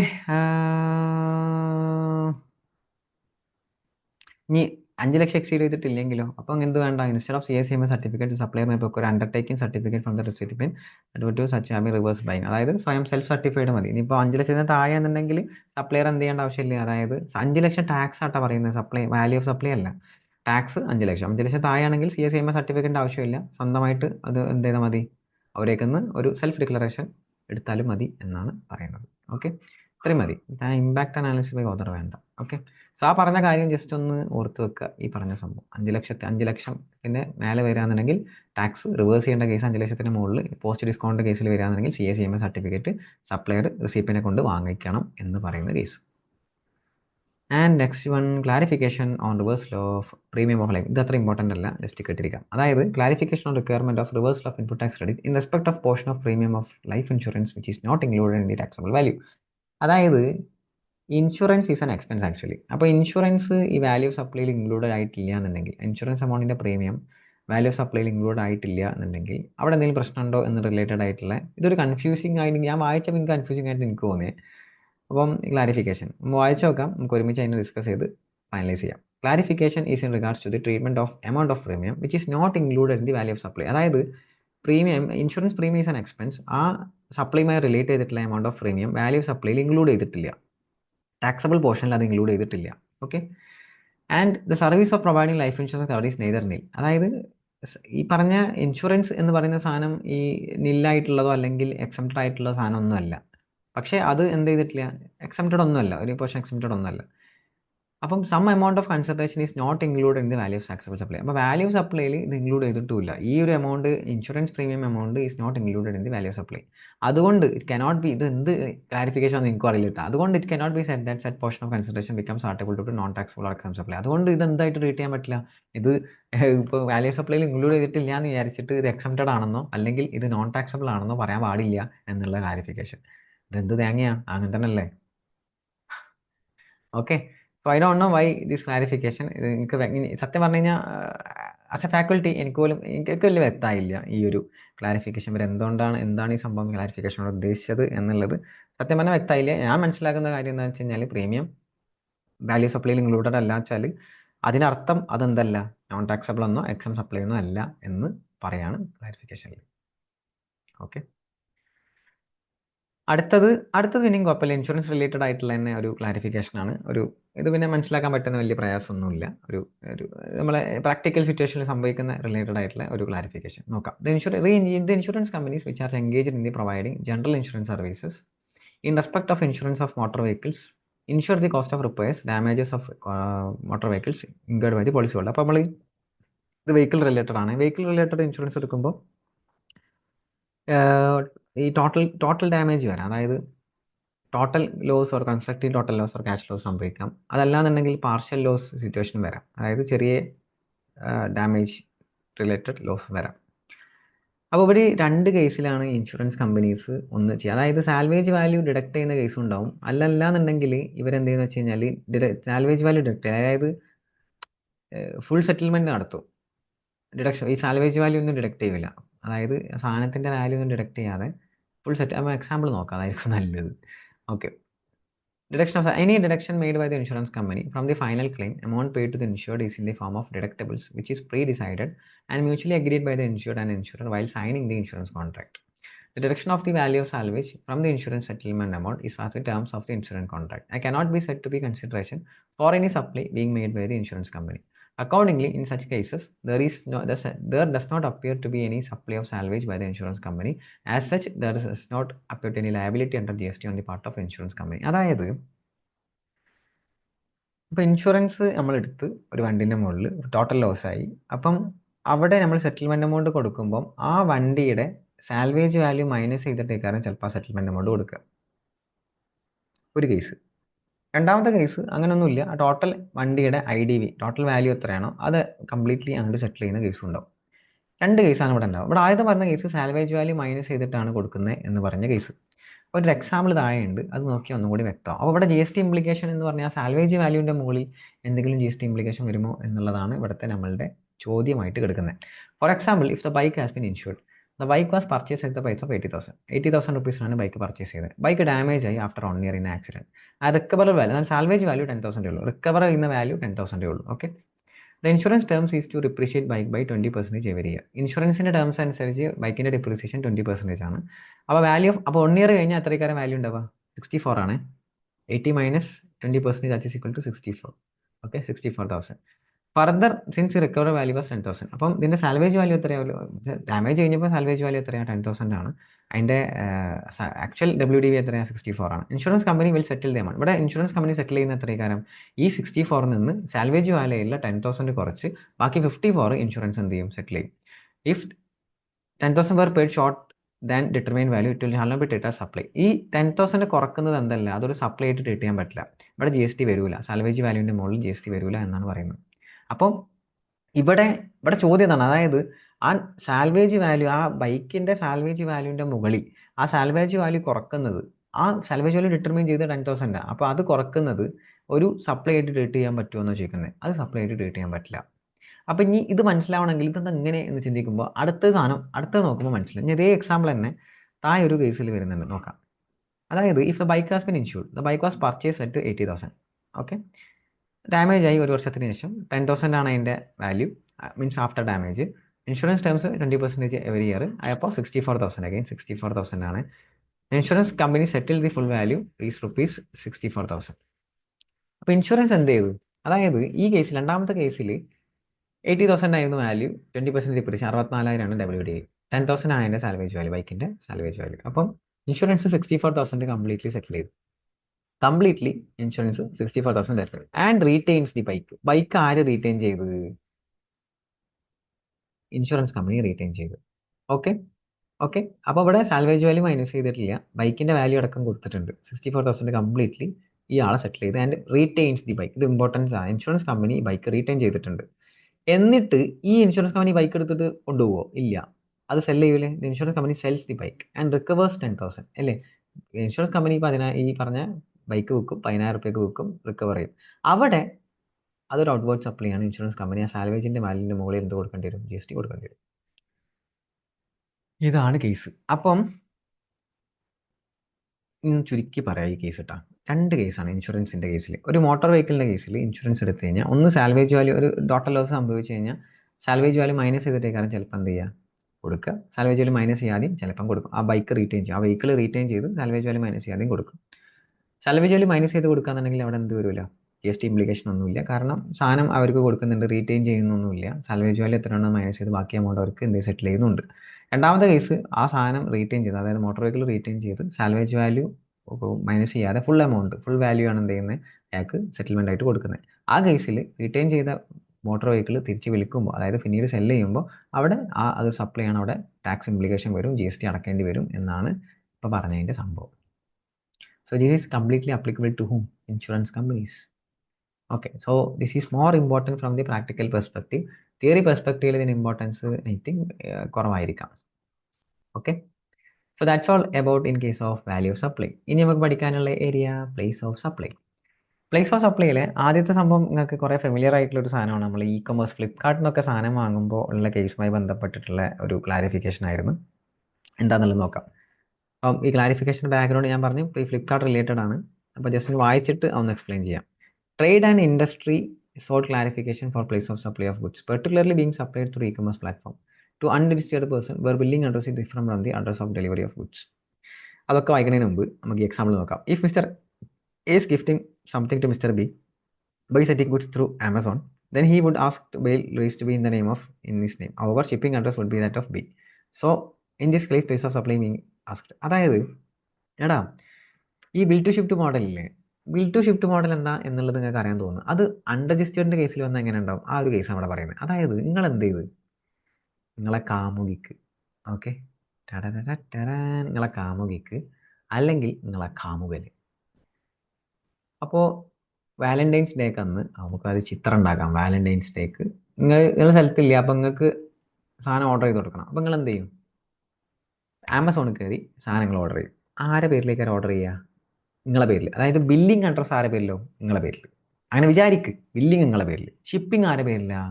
നിങ്ങളെ കാമുകി അല്ലെങ്കിൽ കാമുകൻ്റെ പേരിൽ. അപ്പോൾ ഇവിടെ ചോദ്യം, ഇവിടെ പ്ലേസ് ഓഫ് സപ്ലൈ ഏതാ? അതായത് നിങ്ങളെ അഡ്രസ്സാണോ കാമുകിയുടെ അഡ്രസ്സാണോ? ഡെലിവറി അവിടെ അല്ലേ? ഇത് ബിൽ ടു ഷിഫ്റ്റ് മോഡൽ പാടില്ലേ? ബിൽ ടു നിങ്ങൾക്ക്, ഷിപ്പ് ടു നിങ്ങളെ കാമുകി അല്ലെങ്കിൽ നിങ്ങളെ കാമുകൻ. സോ ഇത് അൺരജിസ്റ്റേർഡ് ആണ്, കാരണം നിങ്ങൾ രജിസ്റ്റേർഡ് പേഴ്സൺ ഒന്നുമല്ല. നിങ്ങൾ അൺരജിസ്റ്റേർഡ് ആണ്. ആമസോൺ, ഫ്ലിപ്കാർട്ട്, ഇത് ജനറലി ഇങ്ങനത്തെ ഒരു സിറ്റുവേഷനിലേ വരിക. ആമസോൺ ഇ കൊമേഴ്സ് പ്ലാറ്റ്ഫോമിലാണ് വരിക. അപ്പോൾ ഇതിനൊരു എന്ത് വേണം? ക്ലാരിഫിക്കേഷൻ വേണം. ഇത് അൺരജിസ്റ്റേർഡ് കേസിൽ പ്ലേസ് ഈ പറഞ്ഞ B2B അല്ലെങ്കിൽ ഇങ്ങനെ ഈ ബിൽ ടു ഷിഫ്റ്റ് മോഡൽ വന്നു കഴിഞ്ഞാൽ ഹൗ ടു ഫൈൻഡ് ദിസ്, അതാണ് ഇവിടുത്തെ. I think it's clear. അപ്പം ഇവിടെ പറയുന്ന അതാണ്, അതായത് trade and industries or clarification person supply to unregistered person while billing address different from the address of delivery. ഡെലിവറിയുടെ അഡ്രസ്സും ബില്ലിംഗ് അഡ്രസ്സും ഡിഫറെൻ്റ് ആണ്. പക്ഷേ അതാണ് ഇവിടെ bill to shift model in case of unregistered person. Bill to shift model as per the provision of section 10 subsection 1CA of IGST. നമ്മളെ ഇതിൻ്റെ പ്രൊവിഷനാണ് നമ്മളെ സപ്ലൈ ഓഫ് ഗുഡ്സിൻ്റെ നമ്മളെ ആ പ്രൊവിഷൻ, അതായത് ബിൽ ടു ഷിഫ്റ്റ് മോഡലിൻ്റെ provision. Where the supply of goods is made to an unregistered person, the place of supply will be the location as per the address of the said person recorded in the invoice. അപ്പോൾ നമ്മളെ section 10 subsection 1 പറയുന്നുണ്ട്, unregistered പേഴ്സൺക്ക് വല്ല സാധനം supply ചെയ്യാന്നുണ്ടെങ്കിൽ ആ ഇൻവോയ്സിൽ record ചെയ്യുന്ന place ഏതാണോ അതാണ് place of supply എന്ന് അവിടെ പറയുന്നുണ്ട്. And the location of the supplier where the address of the said person is not record in invoice. ഈ ഇൻവോയ്സിൽ അഡ്രസ് റെക്കോർഡ് ചെയ്യുന്നില്ല വെച്ചാൽ ദെൻ സപ്ലൈയുടെ ലൊക്കേഷൻ തന്നെ ആയിരിക്കും പ്ലേസ് ഓഫ് സപ്ലൈ. ഇത് നമ്മൾ ഓൾറെഡി പഠിച്ച പ്ലേസ് ഓഫ് സപ്ലൈയിലുണ്ട്. Further, as per the explanation set clause regarding the name of state of the said unregistered person on the invoice shall be deemed to be recording of the address of the said person. അപ്പോൾ ഈ കേസിൽ ഇവിടെ നമ്മളെ ഏത് state record ചെയ്യുന്നത്, unregistered of the invoice shall be, ഇൻവോയ്സിൽ ഏതാണോ ഏത് അഡ്രസ്സാണോ റെക്കോർഡ് ചെയ്യുന്നത് ആ റെക്കോർഡ് ചെയ്യുന്ന പ്ലേസ് ആയിരിക്കും ഇവിടെ പ്ലേസ് ഓഫ് സപ്ലൈ ആയിട്ട് വരിക എന്ന് പറഞ്ഞു. അപ്പോൾ ഏതായിരിക്കും ഇവിടെ വരിക? അപ്പോൾ എ ആണ് ഓർഡർ ചെയ്യുന്നത്. ഓക്കെ, ലൊക്കേറ്റ് ചെയ്യുന്ന എക്സ് സ്റ്റേറ്റ്. ഓക്കെ, ഇ കൊമേഴ്സിൽ ഓർഡർ ചെയ്ത് then which is to be delivered at an address located in Y state. Y എന്നുള്ള സ്റ്റേറ്റ്. അപ്പം നമുക്ക് എക്സ്, നമുക്ക് കേരള സ്റ്റേറ്റ് എടുക്കാം. കേരള. മിസ്റ്റർ എ ലൊക്കേറ്റ് ചെയ്യുന്നത് കേരളയിലാണ്. സാധനം അയക്കേണ്ടത് തമിഴ്നാട്ടിൽ ചെയ്യാൻ. ഓക്കെ, അപ്പോൾ അയാളുടെ കാമുകിയുള്ളത് തമിഴ്നാട്ടിലാണ്. ഓർഡർ ചെയ്ത് ആമസോൺ വഴി ഓർഡർ ചെയ്ത് provides the billing address located in X. Billing address ആയിട്ട് ഏതാ കൊടുത്തത്? എക്സിൻ്റെ ലൊക്കേഷൻ കൊടുത്ത്. And what will be the place of supply of the supply of mobile phone ആണ് കൊടുത്ത് കിട്ടുക. Okay, whether state pertain to billing address that is state on pertain to address. അതായത് ഇതിൽ ഏത് അഡ്രസ്സാണ് വരിക? അതായത് കേരളയാണോ തമിഴ്നാടാണോ അവിടെ പ്ലേസ് ഓഫ് സപ്ലൈ ആയിട്ട് വരിക എന്നാണ് ചോദ്യം. കാരണം ബില്ല് ചെയ്യുന്നത് കേരളത്തിൻ്റെ പേരിലും ഡെലിവറി നടത്തുന്ന ഡെലിവറി അഡ്രസ്സ് ഈ പറഞ്ഞ തമിഴ്നാടിൻ്റെ അഡ്രസ്സിലുമാണ്. Accordingly, it is clarified that in such cases involving supply of goods to an unregistered person, where the address of delivery of goods recorded in the invoice is different from the billing address of the said registered person on the invoice, the size of supply in accordance with the provision of section 10 shall be the address of delivery of goods record ആണ് the invoice. കഴിഞ്ഞ് ഈ clarification പറയാനാണ് ഇത്രയും നീട്ടി വിളിച്ചത്. Address കൊടുത്ത location ഏതാണോ, delivery of ഗുഡ്സിന് വേണ്ടി കൊടുത്ത അഡ്രസ്സ് ഏതാണോ അതായിരിക്കും പ്ലേസ് ഓഫ് സപ്ലൈ. സോ ഇവിടെ നമുക്ക് റെഡിൽ മാർക്ക് ചെയ്യാം. ഇതാണ് വേണ്ടത്. ഇത്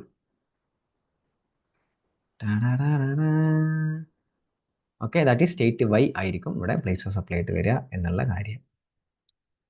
പുരിഞ്ചിതാ? ഓക്കെ, അയ്യോ, അടുത്തത് പ്ലേസ് ഓഫ് സപ്ലൈയുടെ രണ്ടാമത്തെ ഒരു ക്ലാരിഫിക്കേഷൻ. പ്ലേസ് ഓഫ് സപ്ലൈ എത്ര ഉണ്ട്? 2 3 3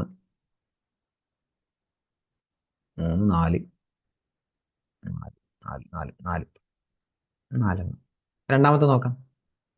ആണ് 2 പാർട്ടായിട്ട് എടുത്തത്. കാരണം ഒരുപാട് ലെങ്തി ആയിട്ട് ഇത് നമുക്ക് ചുരുക്കി പറയാൻ പറ്റില്ല. കാരണം ചുരുക്കി പറഞ്ഞു കഴിഞ്ഞാൽ ഒരു പെട്ടെന്ന് പറയുന്ന പോലെ ആവും. അപ്പം നമുക്ക് കാര്യം പറഞ്ഞ് മനസ്സിലാക്കി പോകുമ്പോൾ കുറച്ചും കൂടി സമയം എടുത്താലും ഇറ്റ് വിൽ ബെറ്റർ. അതാണ് ഇങ്ങനെ പാർട്ടാക്കുന്നത്. ഇപ്പം നമുക്ക് ഈ ബാക്കി 3 ക്ലാരിഫിക്കേഷനും റിവേഴ്സ് ചാർജിൽ ഒരു ക്ലാരിഫിക്കേഷൻ കഴിഞ്ഞാൽ ഒരു പാർട്ട് നിർത്താം. അടുത്ത പാർട്ട് നമുക്ക് അടുത്തതിൽ. അടുത്ത question, custodial service bank provide ചെയ്യുന്നത്. ആർക്കാ പ്രൊവൈഡ് ചെയ്യുന്നത്? Foreign portfolio investors. ഫോറിൻ ഇൻവെസ്റ്റേഴ്സിന് കസ്റ്റോഡിയൻ സർവീസ് ബാങ്ക് പ്രൊവൈഡ് ചെയ്യുമ്പോൾ അതിൻ്റെ പ്ലേസ് ഓഫ് സപ്ലൈ എങ്ങനെയൊക്കെ വരിക? അപ്പോൾ നമുക്ക് ഇത് ഏതാ പ്രൊവിഷൻ എന്ന് വെച്ചാൽ സെക്ഷൻ 13 വരിക. സെക്ഷൻ 13 സപ്ലൈ ഓഫ് സർവീസ് ആണ്. അല്ലെങ്കിൽ ഒരാൾ ഔട്ട്സൈഡ് ഇന്ത്യ എന്നുണ്ടെങ്കിൽ സെക്ഷൻ 13 എടുക്കണം എന്ന് പറയുന്ന പ്രൊവിഷൻ. അതായത് സെക്ഷൻ 13 അനുസരിച്ച് സപ്ലൈ ഓഫ് സർവീസ് എടുക്കുന്ന പ്രൊവിഷൻ. അപ്പോൾ ഇവിടെ ഈ കസ്റ്റോഡിയൽ സർവീസ് എന്ന് പറഞ്ഞാൽ എന്താ? അക്കൗണ്ട്സ്, സെക്യൂരിറ്റി, ക്ലയൻറ്റിൻ്റെ അക്കൗണ്ട്സ് മെയിൻറ്റെയിൻ ചെയ്യുക, ഈ പറഞ്ഞ റെക്കോർഡ്സ് റീകൺസീൽ ചെയ്യുക, അങ്ങനത്തെ റിലേറ്റഡ് സർവീസ്, സെക്യൂരിറ്റീസ് റിലേറ്റഡ് ആയിട്ടുള്ള സർവീസ് പ്രൊവൈഡ് ചെയ്യുന്ന കാര്യങ്ങൾ. അപ്പോൾ നമ്മളെ മെയിൻ ഇതെന്താണ് കസ്റ്റോഡിയൽ സർവീസ് പറഞ്ഞാൽ കേട്ടോ വേണ്ട. സെക്ഷൻ 13(8)(a) അതായത് ബാങ്കിങ് റിലേറ്റഡ് ആയിട്ടുള്ളതിൻ്റെ place of supply of service പറയുന്നത് അവിടെ, അതായത് നമ്മളെ പ്രൊവിഷൻ അനുസരിച്ച് പറയുന്നത് എന്താണെന്ന് വെച്ച് കഴിഞ്ഞാൽ location of the supplier of services, സപ്ലയറുടെ ലൊക്കേഷൻ തന്നെയാണ് എന്ത് വരിക, പ്ലേസ് ഓഫ് സപ്ലൈ ആയിട്ട് വരിക എന്ന് അവിടെ ഓൾറെഡി പറയുന്നുണ്ട്. പിന്നെ എന്തിനാണോ ഈ ക്ലാരിഫിക്കേഷൻ നോക്കാം. അപ്പോൾ ഇവിടെ അക്കൗണ്ട്സ് എന്ന് പറയുമ്പോൾ നമ്മളെ ഡെപ്പോസിറ്റർ അക്കൗണ്ടും NRI അക്കൗണ്ടും NRE അക്കൗണ്ടും എല്ലാ അക്കൗണ്ടും അതിൽ ഇൻക്ലൂഡ് ചെയ്യും. As per the clarification in education guide under service tax regime the custodial services are not be considered under. ഇതാണ് നമ്മളുടെ ക്ലാരിഫിക്കേഷൻ. കസ്റ്റോഡിയൽ സർവീസിന് എന്തായിട്ട് ട്രീറ്റ് ചെയ്യാൻ പറ്റില്ല, are not considered be covered under services provided by bank to account holders but having considered to covered under services which are not provided to account holder. അപ്പോൾ custodial സർവീസസിനെ ഒരു account ഹോൾഡേഴ്സിന് provide ചെയ്യുന്ന service ആയിട്ട് treat ചെയ്യാൻ പറ്റത്തില്ല. Account holders അല്ലാത്ത, അതായത് നോർമൽ സർവീസ് ആയിട്ടാണ് ട്രീറ്റ് ചെയ്യുക. അപ്പോൾ ഒരു അക്കൗണ്ട് ഹോൾഡേഴ്സിന് കൊടുക്കുന്ന സർവീസാണ് ലൊക്കേഷൻ ഓഫ് ദി സപ്ലയർ എന്ന് പറയുന്നത്. അക്കൗണ്ട് ഹോൾഡേഴ്സിന് അല്ലാത്ത കേസ് എന്നാണ് ഇവിടെ പറയുന്നത്. അങ്ങനെ ആകുമ്പോൾ നമുക്ക് ആ റൂൾ എടുക്കാൻ പറ്റില്ല. ഏത് section 13(8)(a) clarification strictly okay. അപ്പോൾ ഇവിടെ പ്രശ്നം എന്താ വെച്ച് കഴിഞ്ഞാൽ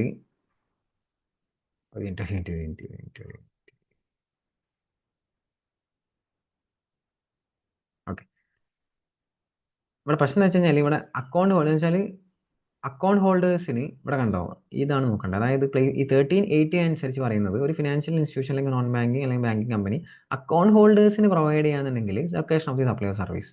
എന്നിട്ട് താഴെ പറഞ്ഞ് ഈ കസ്റ്റോഡിയൽ സർവീസ് എന്തല്ല, ഒരു അക്കൗണ്ട് റിലേറ്റഡ് ആയിട്ടുള്ള സർവീസ് അല്ല. അപ്പം അങ്ങനെ ആകുമ്പോൾ ഈ പ്രൊവിഷൻ എടുക്കാൻ പറ്റുമോ? പറ്റൂല. എടാ, അപ്പോൾ സെക്ഷൻ 13 അനുസരിച്ച് സ്പെസിഫിക് പ്രൊവിഷനിൽ പെടാത്തൊരു സാധനം പിന്നെ ഏത് പ്രൊവിഷൻ അനുസരിച്ച് എടുക്കുക? നമ്മളെ general provision section 13 subsection 2. General provision ഇല്ലടാ.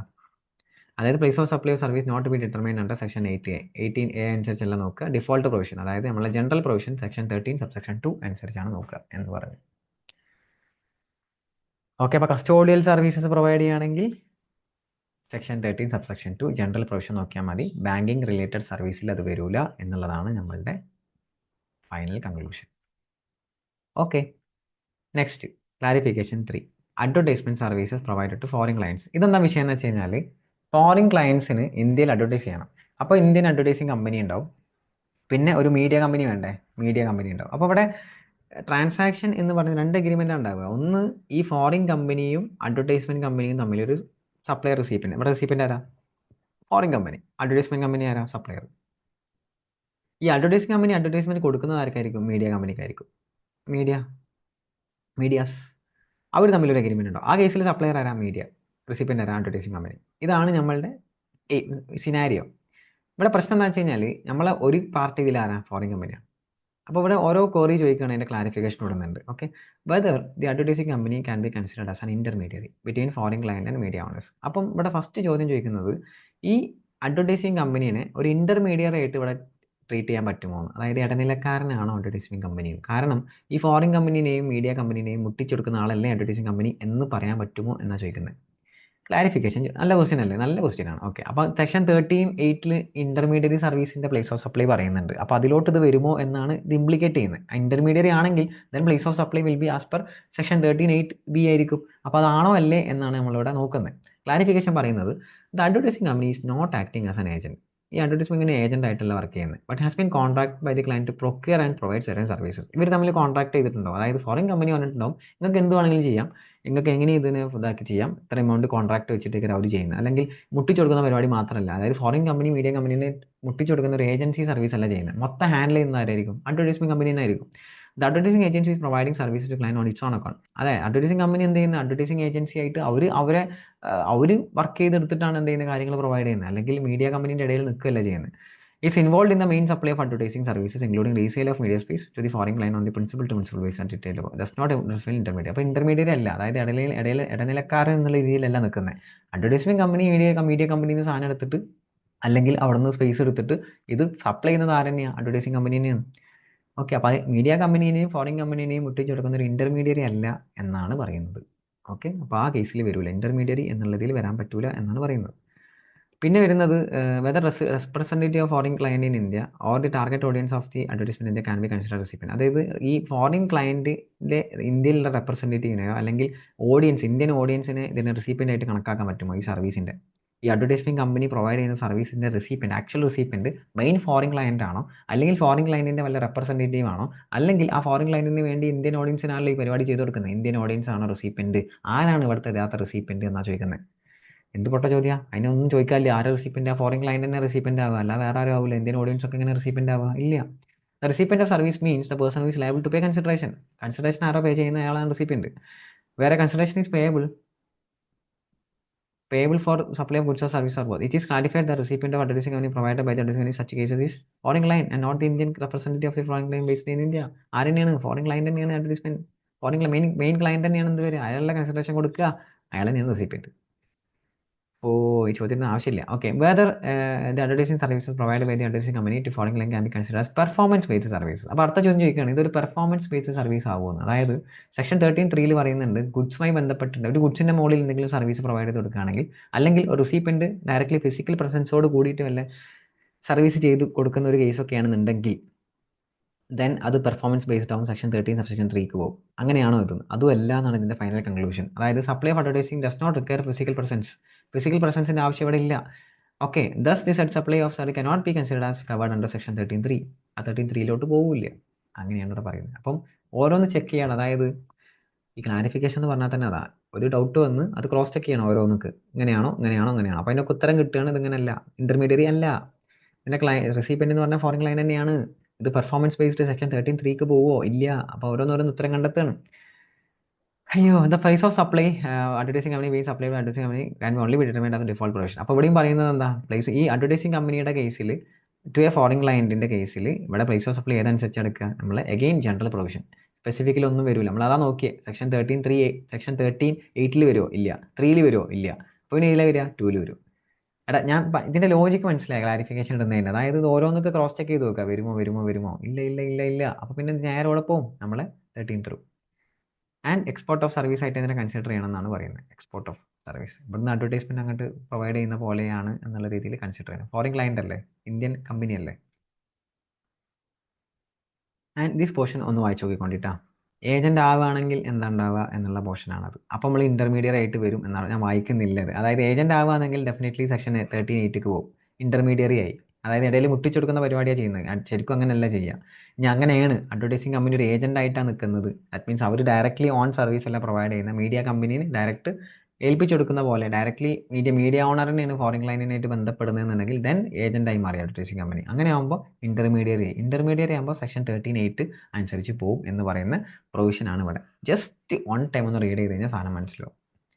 അറിയില്ല എന്നുണ്ടെങ്കിൽ U can just contact me. Okay, again വലിച്ചു നീട്ടേണ്ട, കാരണം എക്സാം പേഴ്സ്പെക്റ്റീവിൽ കൂടുതൽ ഡീറ്റെയിൽ ആയിട്ട് ഞാൻ പറയുന്നുണ്ട്, എന്നാലും ഇതിന് ഡീറ്റെയിൽ ആയിട്ട് വലിച്ചു നീട്ടിയാൽ ശരിയാവില്ല എന്ന് വിചാരിച്ചിട്ടാണ് അഗെയിൻ ഞാൻ പറയാത്തത്. And next one, last one, data hosting services. Data hosting service എന്ന് പറഞ്ഞാൽ ഡാറ്റ ഇൻഫ്രാസ്ട്രക്ചർ മോണിറ്ററിങ് അതൊക്കെ കൊടുക്കുന്ന ക്ലൗഡ് ഇല്ലേ, ക്ലൗഡ് ബേസ്ഡ് സർവീസസ് അതാണ് ഉദ്ദേശിക്കുന്നത്, ക്ലൗഡ് കമ്പ്യൂട്ടിംഗ്. അപ്പോൾ അങ്ങനത്തെ ഡാറ്റാ ബേസ്ഡ് സർവീസ് പ്രൊവൈഡ് ചെയ്യുമ്പോൾ അതിൻ്റെ റിലേറ്റഡ് ആയിട്ടുള്ള ഒരു ക്ലാരിഫിക്കേഷൻ പറയണം. ഇവിടെയും ചോദിക്കുന്ന ഡാറ്റ ഹോസ്റ്റിംഗ് സർവീസ് കൊടുത്തു കഴിഞ്ഞാൽ ഇന്റർമീഡിയറി ആകുമോ. അപ്പോൾ നോക്കുകയാണ് അത് ഏത് പ്രൊവിഷനിലാണ് വരിക, അത് പ്ലേസ് ഓഫ് സപ്ലൈ ഡിറ്റർമിൻ ചെയ്യാൻ വേണ്ടി സ്പെസിഫിക്കലി ഏതെങ്കിലും വരുമോ ജനറൽ വരുമോ എന്നുള്ളത് ഫൈൻഡ് ഔട്ട് ചെയ്യാണത്. Okay, the cloud computing service provides generally enter in to contact with data hosting service providers to use their data centres use ചെയ്യാൻ വേണ്ടിയിട്ട് for hosting cloud computing services. Data hosting service ഇത് നിങ്ങൾക്ക് വേണമെങ്കിൽ data hosting service എന്താ എന്നുള്ളത് you can YouTube it, ആ സാധനം നോക്കിയാൽ മനസ്സിലാവും, അല്ലെങ്കിൽ you can just Google it.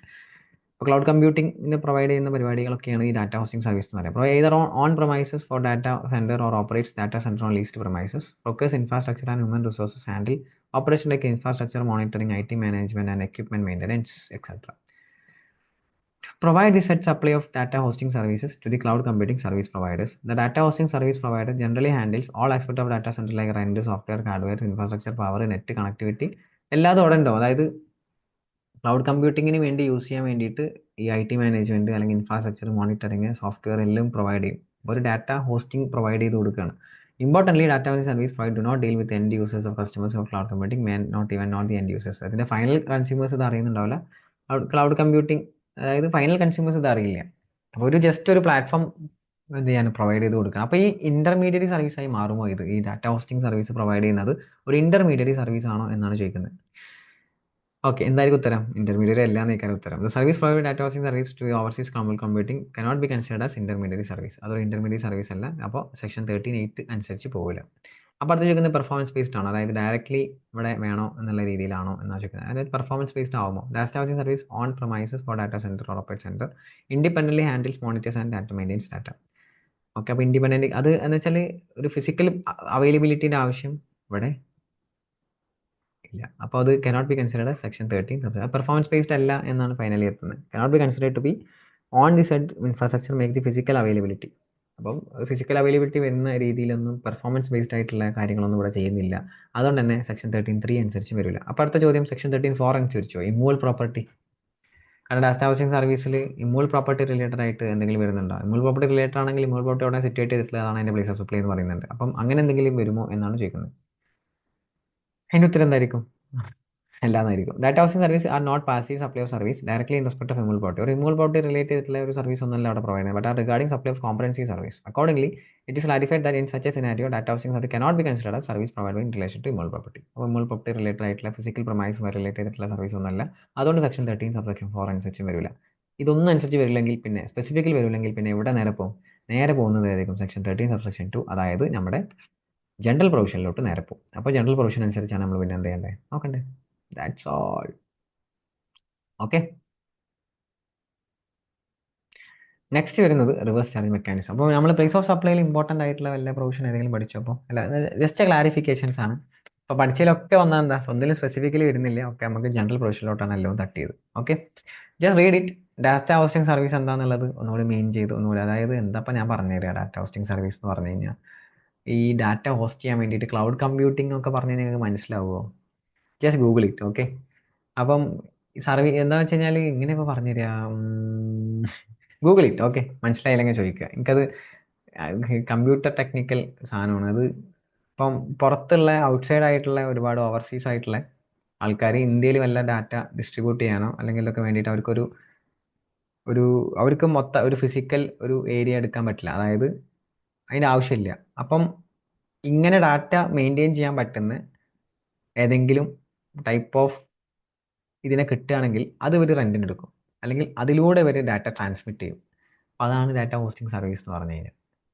ഞാൻ ഒപ്പിച്ച് പറഞ്ഞു. ഓക്കെ, കൂടുതൽ മനസ്സിലാക്കണമെങ്കിൽ അല്ലെങ്കിൽ അറിയുന്നവർ ജസ്റ്റ് ഒരു കമൻറ്റ് ചെയ്യുക. ഡാറ്റ ഹോസ്റ്റിംഗ് സർവീസ് എന്ന് പറഞ്ഞാൽ എന്താണെന്നുള്ളത് മലയാളത്തിലോ ഇംഗ്ലീഷിലോ എന്നുള്ളത് താഴെ കമൻറ്റ് ചെയ്ത് കഴിഞ്ഞാൽ നമുക്ക് പിൻ ചെയ്തിടാം. എന്നാൽ പിന്നെ അത് മനസ്സിലാവുമല്ലോ. എനിക്ക് കമ്പ്യൂട്ടർ ടെക്നിക്കൽ ഐറ്റംസ് സത്യം പറഞ്ഞാൽ എനിക്ക് തീരെ അറിയില്ല. കമ്പ്യൂട്ടർ സയൻസ് അല്ലെങ്കിൽ കമ്പ്യൂട്ടർ ആപ്ലിക്കേഷൻ റിലേറ്റഡ് ആയിട്ടുള്ള സംഭവങ്ങൾ എനിക്ക് വലിയ സത്യം പറഞ്ഞാൽ തീരെ വലിയ ധാരണയില്ല. ഓക്കെ, അപ്പം അങ്ങനെ ഒരു കാര്യമുണ്ട്. 1 സെക്കൻഡ്.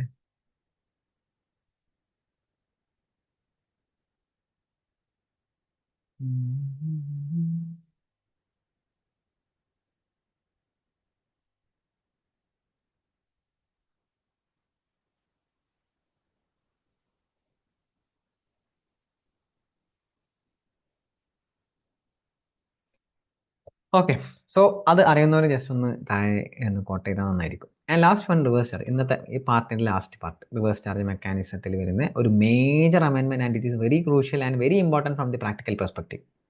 പ്രാക്ടിക്കലി വെരി ഇമ്പോർട്ടൻസ് വരുന്ന ഒരു സാധനമാണ് റിവേഴ്സ് ചാർജിലെ ഈ പറഞ്ഞ അമെൻമെൻറ്റ്. ഇവിടെ എന്താ വെച്ച് കഴിഞ്ഞാൽ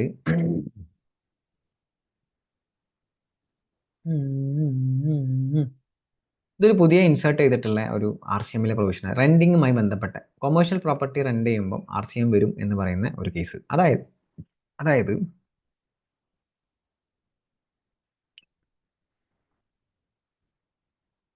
അതായത് ഈ ഞാനൊരു പ്രോപ്പർട്ടി റെൻറ്റിനെടുത്ത് ഞാനൊരു കച്ചവടക്കാരനാണ്. ഇപ്പം സപ്പോസ് സ്റ്റഡി ക്യാബ് ഞാനൊരു രജിസ്റ്റേർഡ് പേഴ്സൺ ആണ്. സ്റ്റഡി ക്യാബ് എനിക്കൊരു ബിൽഡിംഗ് ഉണ്ട്. CA-CMA ഇൻസ്റ്റിറ്റ്യൂട്ടാണ് ഞാൻ പ്രൊവൈഡ് ചെയ്യുന്നത്. സർവീസാണ്, സപ്ലൈ സർവീസ്.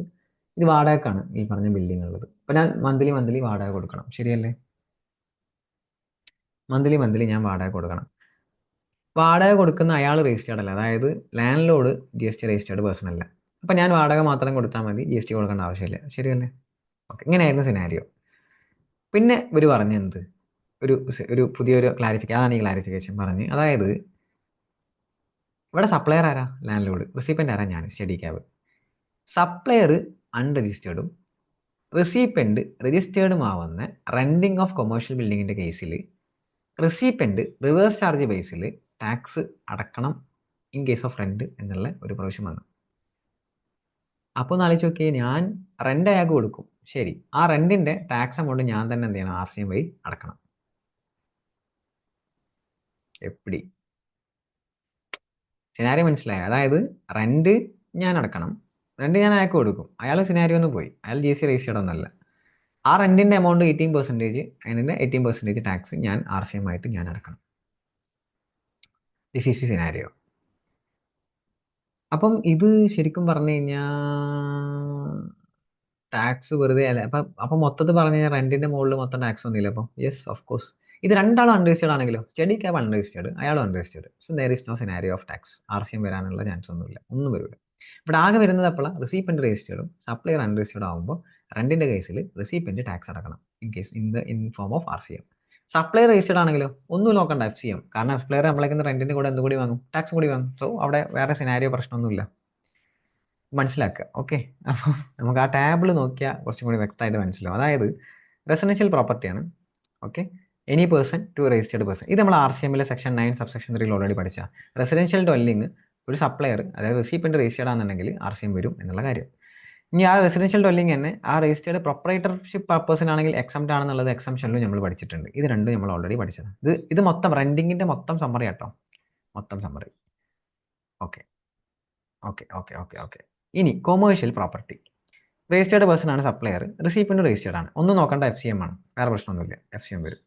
അല്ല സപ്ലയർ എന്താ രജിസ്റ്റേർഡ് ആടാ, അല്ല ബിൽഡിങ്ങിന് ഓണർ രജിസ്റ്റേർഡ് ആണ്, സോ അയാൾ റെൻറ്റിന് കൂടെ ടാക്സ് ഓൾറെഡി വാങ്ങും. അടുത്തത് കൊമേഴ്ഷ്യൽ പ്രോപ്പർട്ടിയാണ്. അൺരജിസ്റ്റേർഡ് പേഴ്സൺ ആണ് സപ്ലയർ, സപ്ലയർ അൺരജിസ്റ്റേർഡ് പേഴ്സൺ ആണ്. രജിസ്റ്റേർഡ് പേഴ്സൺ ആണ് നമ്മുടെ റെസിപ്പൻറ്റ്. നമ്മുടെ നോർമൽ കേസ്, ഒരു ബിൽഡിങ്ങിൽ അയാൾ അൺരജിസ്റ്റേർഡ് ആണ്, നിങ്ങൾ രജിസ്റ്റേർഡ് ആണ്. അപ്പോൾ അങ്ങനെയാകുമ്പോൾ അവിടെ RCM വരും, നിങ്ങൾ ടാക്സ് അടക്കണം അതിൻ്റെ മുകളിൽ. അടച്ചിട്ട് ഇൻപുട്ട് ആക്കി എടുക്കാം, അടക്കണം. ഓക്കെ, അപ്പം അതിനർത്ഥം പ്രോപ്പർട്ടിക്ക് എല്ലാത്തിനും ഇപ്പം എന്തായി, റെൻറ്റിങ്ങിന് ഇപ്പം എന്തായി, മൊത്തത്തിൽ RCM അപ്ലിക്കബിൾ ആയി, അത് ടാക്സ് അപ്ലിക്കബിൾ ആയി. ഇനി സപ്ലയർ ഈ പറഞ്ഞ സെൻട്രൽ ഗവൺമെൻറ്റോ സ്റ്റേറ്റ് ഗവൺമെൻറ്റോ അല്ലെങ്കിൽ ഇതാണ്, അത് എനി പ്രോപ്പർട്ടി ആയിട്ടോ, കൊമേഴ്ഷ്യൽ ആയിക്കോട്ടെ ഏതോ ആയിക്കോട്ടെ, to a registered business entity ആണെങ്കിൽ RCM അപ്ലിക്കബിൾ ആവും. ഇത് നമ്മൾ RCM ഓൾറെഡി പഠിച്ചതാണ്, RCM ഉണ്ട്, സെക്ഷൻ 9 സബ്സെക്ഷൻ 3 ഓൾറെഡി ഉണ്ട്. ഈ പറഞ്ഞ സെൻട്രൽ ഗവൺമെൻറ് സ്റ്റേറ്റ് ഗവൺമെൻറ് ഒരു അൺരജിസ്റ്റേർഡ് എൻറ്റിറ്റിക്ക് ആണെങ്കിൽ FCM അപ്ലിക്കബിൾ ആവും, and central government state government tax collect ചെയ്യും. ഇനി അതർ ദാൻ ബിസിനസ് എൻറ്റിറ്റി ആണെങ്കിൽ അത് എക്സംപ്റ്റ് ആണ്, ഇത് നമ്മൾ എക്സംഷനിൽ പഠിച്ചിട്ടുണ്ട്. അപ്പോൾ ഇതാണ് റെൻറ്റിങ് റിലേറ്റഡ് ആയിട്ട് മൊത്തം സാധനം ഇതിലുണ്ട്. അപ്പോൾ ഇതിൽ അമെൻമെൻറ്റ് ഏതാ, ഇതാണ് അമെൻമെൻറ്റ്, ഈ സാധനം റെഡ് മാർക്ക് ചെയ്യുന്നതാണ്. ക്ലാരിഫിക്കേഷൻ വന്നത് ഈ സാധനം, മറ്റേതൊക്കെ ഓൾറെഡി ഉണ്ട്, ഇതൊക്കെ ഓൾറെഡി പഠിച്ചാൽ. ഇത് സപ്ലയർ അൺരജിസ്റ്റേർഡും റെസിപ്പൻറ്റ് രജിസ്റ്റേർഡ് ആണെങ്കിൽ RCM is applicable in case of commercial property റെൻറ്റിന് കൊടുക്കുമ്പോൾ. ഇതിൽ പെട്ടുപോയത് ആരാന്ന് വെച്ച് കഴിഞ്ഞാൽ കോമ്പോഷൻ ഡീലേഴ്സാണ്. കോമ്പോഷൻ ഡീലേഴ്സിനും ഈ പറഞ്ഞ പ്രൊവിഷൻ അപ്ലിക്കബിൾ ആണ് RCM. അതായത് ഞാൻ കോമ്പോഷൻ ഡീലറാണ്, കോമ്പോഷൻ ഡീലർ മെയിൻ പ്രത്യേകത എന്താ, ഇൻപുട്ട് ക്ലെയിം ചെയ്യാൻ പറ്റില്ല. അപ്പോൾ ഞാൻ അടക്കുന്ന RCM പോയി, RCM അപ്ലിക്കബിൾ, ഞാൻ ടാക്സ് അടക്കണം, പക്ഷേ ഇൻപുട്ട് എനിക്ക് ക്ലെയിം ചെയ്യാൻ പറ്റില്ല. അത് എനിക്ക് കോസ്റ്റ് ഇൻക്രീസ് ചെയ്യല്ലേ ചെയ്യാം. ഇതുവരെ അങ്ങനെ സംഭവം ഉണ്ടായിരുന്നില്ല, ഇതുവരെ ഞാൻ ടാക്സ് അടക്കേണ്ട ആവശ്യം ഉണ്ടായിരുന്നില്ലല്ലോ, റെൻറ്റ് മാത്രം കൊടുത്താൽ മതിയായിരുന്നു. പക്ഷേ കോമ്പോഷൻ ഡീലറായി ഞാൻ രജിസ്റ്റേർഡ് വരട്ടെ, അയാൾ അൺരജിസ്റ്റേർഡാണ്, സോ ഞാൻ ഈ റിവേഴ്സ് ചാർജ് എനിക്കും അപ്ലിക്കബിൾ ആണ്. ഞാൻ എന്ത് ചെയ്യണം, റെൻ്റ് അയാൾക്ക് കൊടുക്കണം, ടാക്സ് ഞാൻ അടക്കം വേണം, ആ ടാക്സ് ഇൻപുട്ടായിട്ട് കിട്ടൂല. ഓക്കെ, പക്ഷേ എന്തെന്ന് വെച്ച് കഴിഞ്ഞാൽ അടുത്ത എക്സാമിന്, അതായത് നിങ്ങൾ ഡിസംബർ 2025 എക്സാം എഴുതുന്നെങ്കിൽ ഈ സാധനം ഒഴിവാക്കിയിട്ടുണ്ട്, കോമ്പോഷൻ ഡീലേഴ്സിന് ഇതിൽ നിന്ന് ഒഴിവാക്കി കൊടുത്ത്. അത് ലേറ്റസ്റ്റ് അമെൻമെൻറ്റാണ്, പക്ഷേ ഈ എക്സാമിന് അത് അപ്ലിക്കബിൾ അല്ല. ഡിസംബർ 2025 അത് അപ്ലിക്കബിൾ. ഓക്കെ, കോമ്പോഷൻ ഡീലേഴ്സിന് ഇപ്പം ഉണ്ട്, ഡിസംബർ 2025 പഠിക്കുന്നുണ്ടെങ്കിൽ കോമ്പോഷൻ ഡീലേഴ്സിന് ഇതിൽ നിന്ന് ഒഴിവാക്കി. ഈ RCM പ്രൊവിഷൻ കോമ്പോഷൻ ഡീലേഴ്സിന് അപ്ലിക്കബിൾ അല്ല, കാരണം അവരെന്ത് ചെയ്യേണ്ട, ഇത് പാലിക്കേണ്ട ആവശ്യമില്ല, ഒരു ടാക്സ് അടക്കേണ്ട ആവശ്യമില്ല, RCMൽ ടാക്സ് അടക്കേണ്ട ആവശ്യമില്ല. Okay, and this is very important. ഇത് പ്രാക്ടിക്കലി വെരി വെരി ഇമ്പോർട്ടൻ്റ്, കാരണം എല്ലാവർക്കും ഹിറ്റ് ചെയ്യുന്ന ഒരു പ്രൊവിഷനാണത്. ഓൾമോസ്റ്റ് എല്ലാവരും ഹിറ്റായിപ്പോൾ. ചെറിയ ഒരു രജിസ്റ്റേർഡ് പാർട്ടി ആയാൽ മതി, റെൻറ്റ് കൊടുക്കണമെങ്കിൽ RCM വരും. ഒന്ന് ആലോചിച്ച് നോക്കിയേ. ഇതിനൊരു പ്രൊവിഷന് മുമ്പേ ഏതോ ഒരു വീഡിയോയിൽ ഞാൻ പറഞ്ഞിട്ടുണ്ടായിരുന്നു, ഈ അമെൻമെൻറ്റ് വന്ന സമയത്ത്. എന്താണെന്ന് വെച്ച് കഴിഞ്ഞാൽ ഒരു ഹോസ്പിറ്റലാണ് കൂട്ടി നോക്കിയത്, ഒരു ഹോസ്പിറ്റലിൽ മെയിൻ പ്രത്യേകത എന്താ, എക്സംപ്റ്റ് സർവീസ്, ഹോസ്പിറ്റൽ സർവീസ്, ശരിയല്ലേ? ഈ ഹോസ്പിറ്റലിൻ്റെ ഓണർ, അതായത് ബിൽഡിംഗ് ഓണർ, റെൻറ്റിനാണ് ഹോസ്പിറ്റലിൽ നിന്ന് കൂട്ടിക്കോ, ബിൽഡിംഗ് ഓണർ അൺരജിസ്റ്റേർഡ് ആണ്. അപ്പോൾ ഇത്രയും കാലം എങ്ങനെയൊക്കെ അവർ പോയി ഉണ്ടാവുക, ഹോസ്പിറ്റൽ രജിസ്റ്റേർഡ് ആണ്, ബിൽഡിംഗ് അൺരജിസ്റ്റേർഡ് ആണ്. അപ്പം ബിൽഡിംഗ് ഓണർക്ക് റെന്റ് മാത്രമേ കാര്യം കൊടുത്തിട്ടുണ്ടാവും. കാരണം ടാക്സ് ഇല്ല. കാരണം ബിൽഡിംഗ് ഓണർ എന്തല്ല രജിസ്റ്റേർഡ് പാർട്ടി അല്ല. ഈ ഹോസ്പിറ്റലിനെ സംബന്ധിച്ചിടത്തോളം അതിന് ടാക്സ് ഒന്നും വേറെ വരുന്നില്ല. റെന്റ് മാത്രം കൊടുത്താൽ മതി. പക്ഷേ ഈ പ്രൊവിഷൻ വന്നതോടുകൂടി ഹോസ്പിറ്റൽ രജിസ്റ്റേർഡ് ആണ്, ബിൽഡിംഗ് ഓണർ അൺരജിസ്റ്റേർഡ് ആണ്, ഓട്ടോമാറ്റിക്കലി RCM അപ്ലിക്കബിൾ ആവും. ദെൻ ഹോസ്പിറ്റൽ എന്ത് ചെയ്യേണ്ടി വരും? ഈ റെന്റിന്റെ മുകളിൽ RCM അടക്കേണ്ടി വരും. ചോദ്യം, ഈ RCM അയാൾക്ക് ഇൻപുട്ടായിട്ട് കിട്ടുമോ? ഹോസ്പിറ്റലിന് കിട്ടൂല. കാരണം എന്താ? ഹോസ്പിറ്റൽ പ്രൊവൈഡ് ചെയ്യുന്ന എന്ത് സർവീസാണ്? എക്സം സർവീസാണ്. എക്സം സർവീസ് റിലേറ്റഡ് ആയിട്ടുള്ള ഒരു സാധനത്തിന് ഇൻപുട്ട് എന്ത് ചെയ്യില്ല, കിട്ടൂല. അപ്പോൾ എക്സം സർവീസ് പ്രൊവൈഡ് ചെയ്യാൻ വേണ്ടിയിട്ട് റെന്റിന് എടുത്തല്ലേ ബിൽഡിംഗ്. സോ ഡെഫിനറ്റ്ലി അതിൻ്റെ RCM അടച്ചത് തിരിച്ച് ഇൻപുട്ടായിട്ട് കിട്ടുമോ? ഇല്ല. ഹോസ്പിറ്റലിൻ്റെ എക്സ്പെൻസ് കൂടിയാ, കോസ്റ്റ് കൂടിയാ, കൂടി. ഇൻപുട്ടായിട്ട് കിട്ടൂല. കാരണം RCM ക്യാഷ് ആയിട്ട് അടക്കാൻ വേണം, ക്യാഷ് ആയിട്ട് അടച്ച് ഇൻപുട്ടായിട്ട് തിരിച്ചെടുക്കാൻ പറ്റുമോ? ഇല്ല. കാരണം not for taxable services, it is for exempt services. Exempt സർവീസിനുള്ള സാധനത്തിന് ഇൻപുട്ട് ഒന്നും എടുക്കാൻ പറ്റില്ല, എലിജിബിൾ അല്ല. പ്രാക്ടിക്കൽ സിനാരിയോയിൽ ഇത് കോമ്പോഷൻ ഇതേപോലെയാണ്. കോമ്പോഷൻ RCM അടക്കാം, പക്ഷെ ഇൻപുട്ട് എടുക്കാൻ പറ്റില്ല, കോസ്റ്റ് കൂടിയില്ലേ. കോമ്പോഷൻ ആയിരുന്നു ഒഴിവാക്കി കൊടുത്തു. പക്ഷേ ഈ പറഞ്ഞ കേസ് ഇതൊരു പ്രാക്ടിക്കൽ ഒരു ഡിഫിക്കൽട്ടി ആണെന്ന് പറയാം. ഡിഫിക്കൽട്ടി എന്നല്ല, എക്സാം സർവീസ് ഇതുവരെ ഉണ്ടായിരുന്നില്ല, ഇപ്പോൾ വന്നു എന്നുള്ളത്. അങ്ങനെ. Okay, so that's all in case of part 1. ഇനി നമുക്ക് പാർട്ട് 2ൽ ഒരുപാട് കാര്യങ്ങൾ പറയാനുണ്ട്. ഒരുപാട് ഇതേപോലെ തന്നെ 2 പാർട്ടാക്കി. അതുകൊണ്ടാണ് അടുത്ത പാർട്ടിൽ ഇൻപുട്ട് ടാക്സും പിന്നെ അങ്ങോട്ടുള്ള കുറച്ച് കാര്യങ്ങൾ നമുക്ക് പറയാനുണ്ട്. നമുക്ക് അടുത്ത പാർട്ടിൽ പറയാം. ഓക്കെ, ഇപ്പോൾ C you in next part. നിങ്ങളുടെ അതിയായ സപ്പോർട്ട് ഉണ്ടാവണം. താഴെ കമൻറ്റ് ചെയ്യുക. നിങ്ങളുടെ അഭിപ്രായം കമൻറ്റ് ചെയ്യുക, ഫോളോ ചെയ്യുക, ഫോളോ അല്ല സബ്സ്ക്രൈബ് ചെയ്യുക, ആൻഡ് ലൈക്ക് ചെയ്യുക.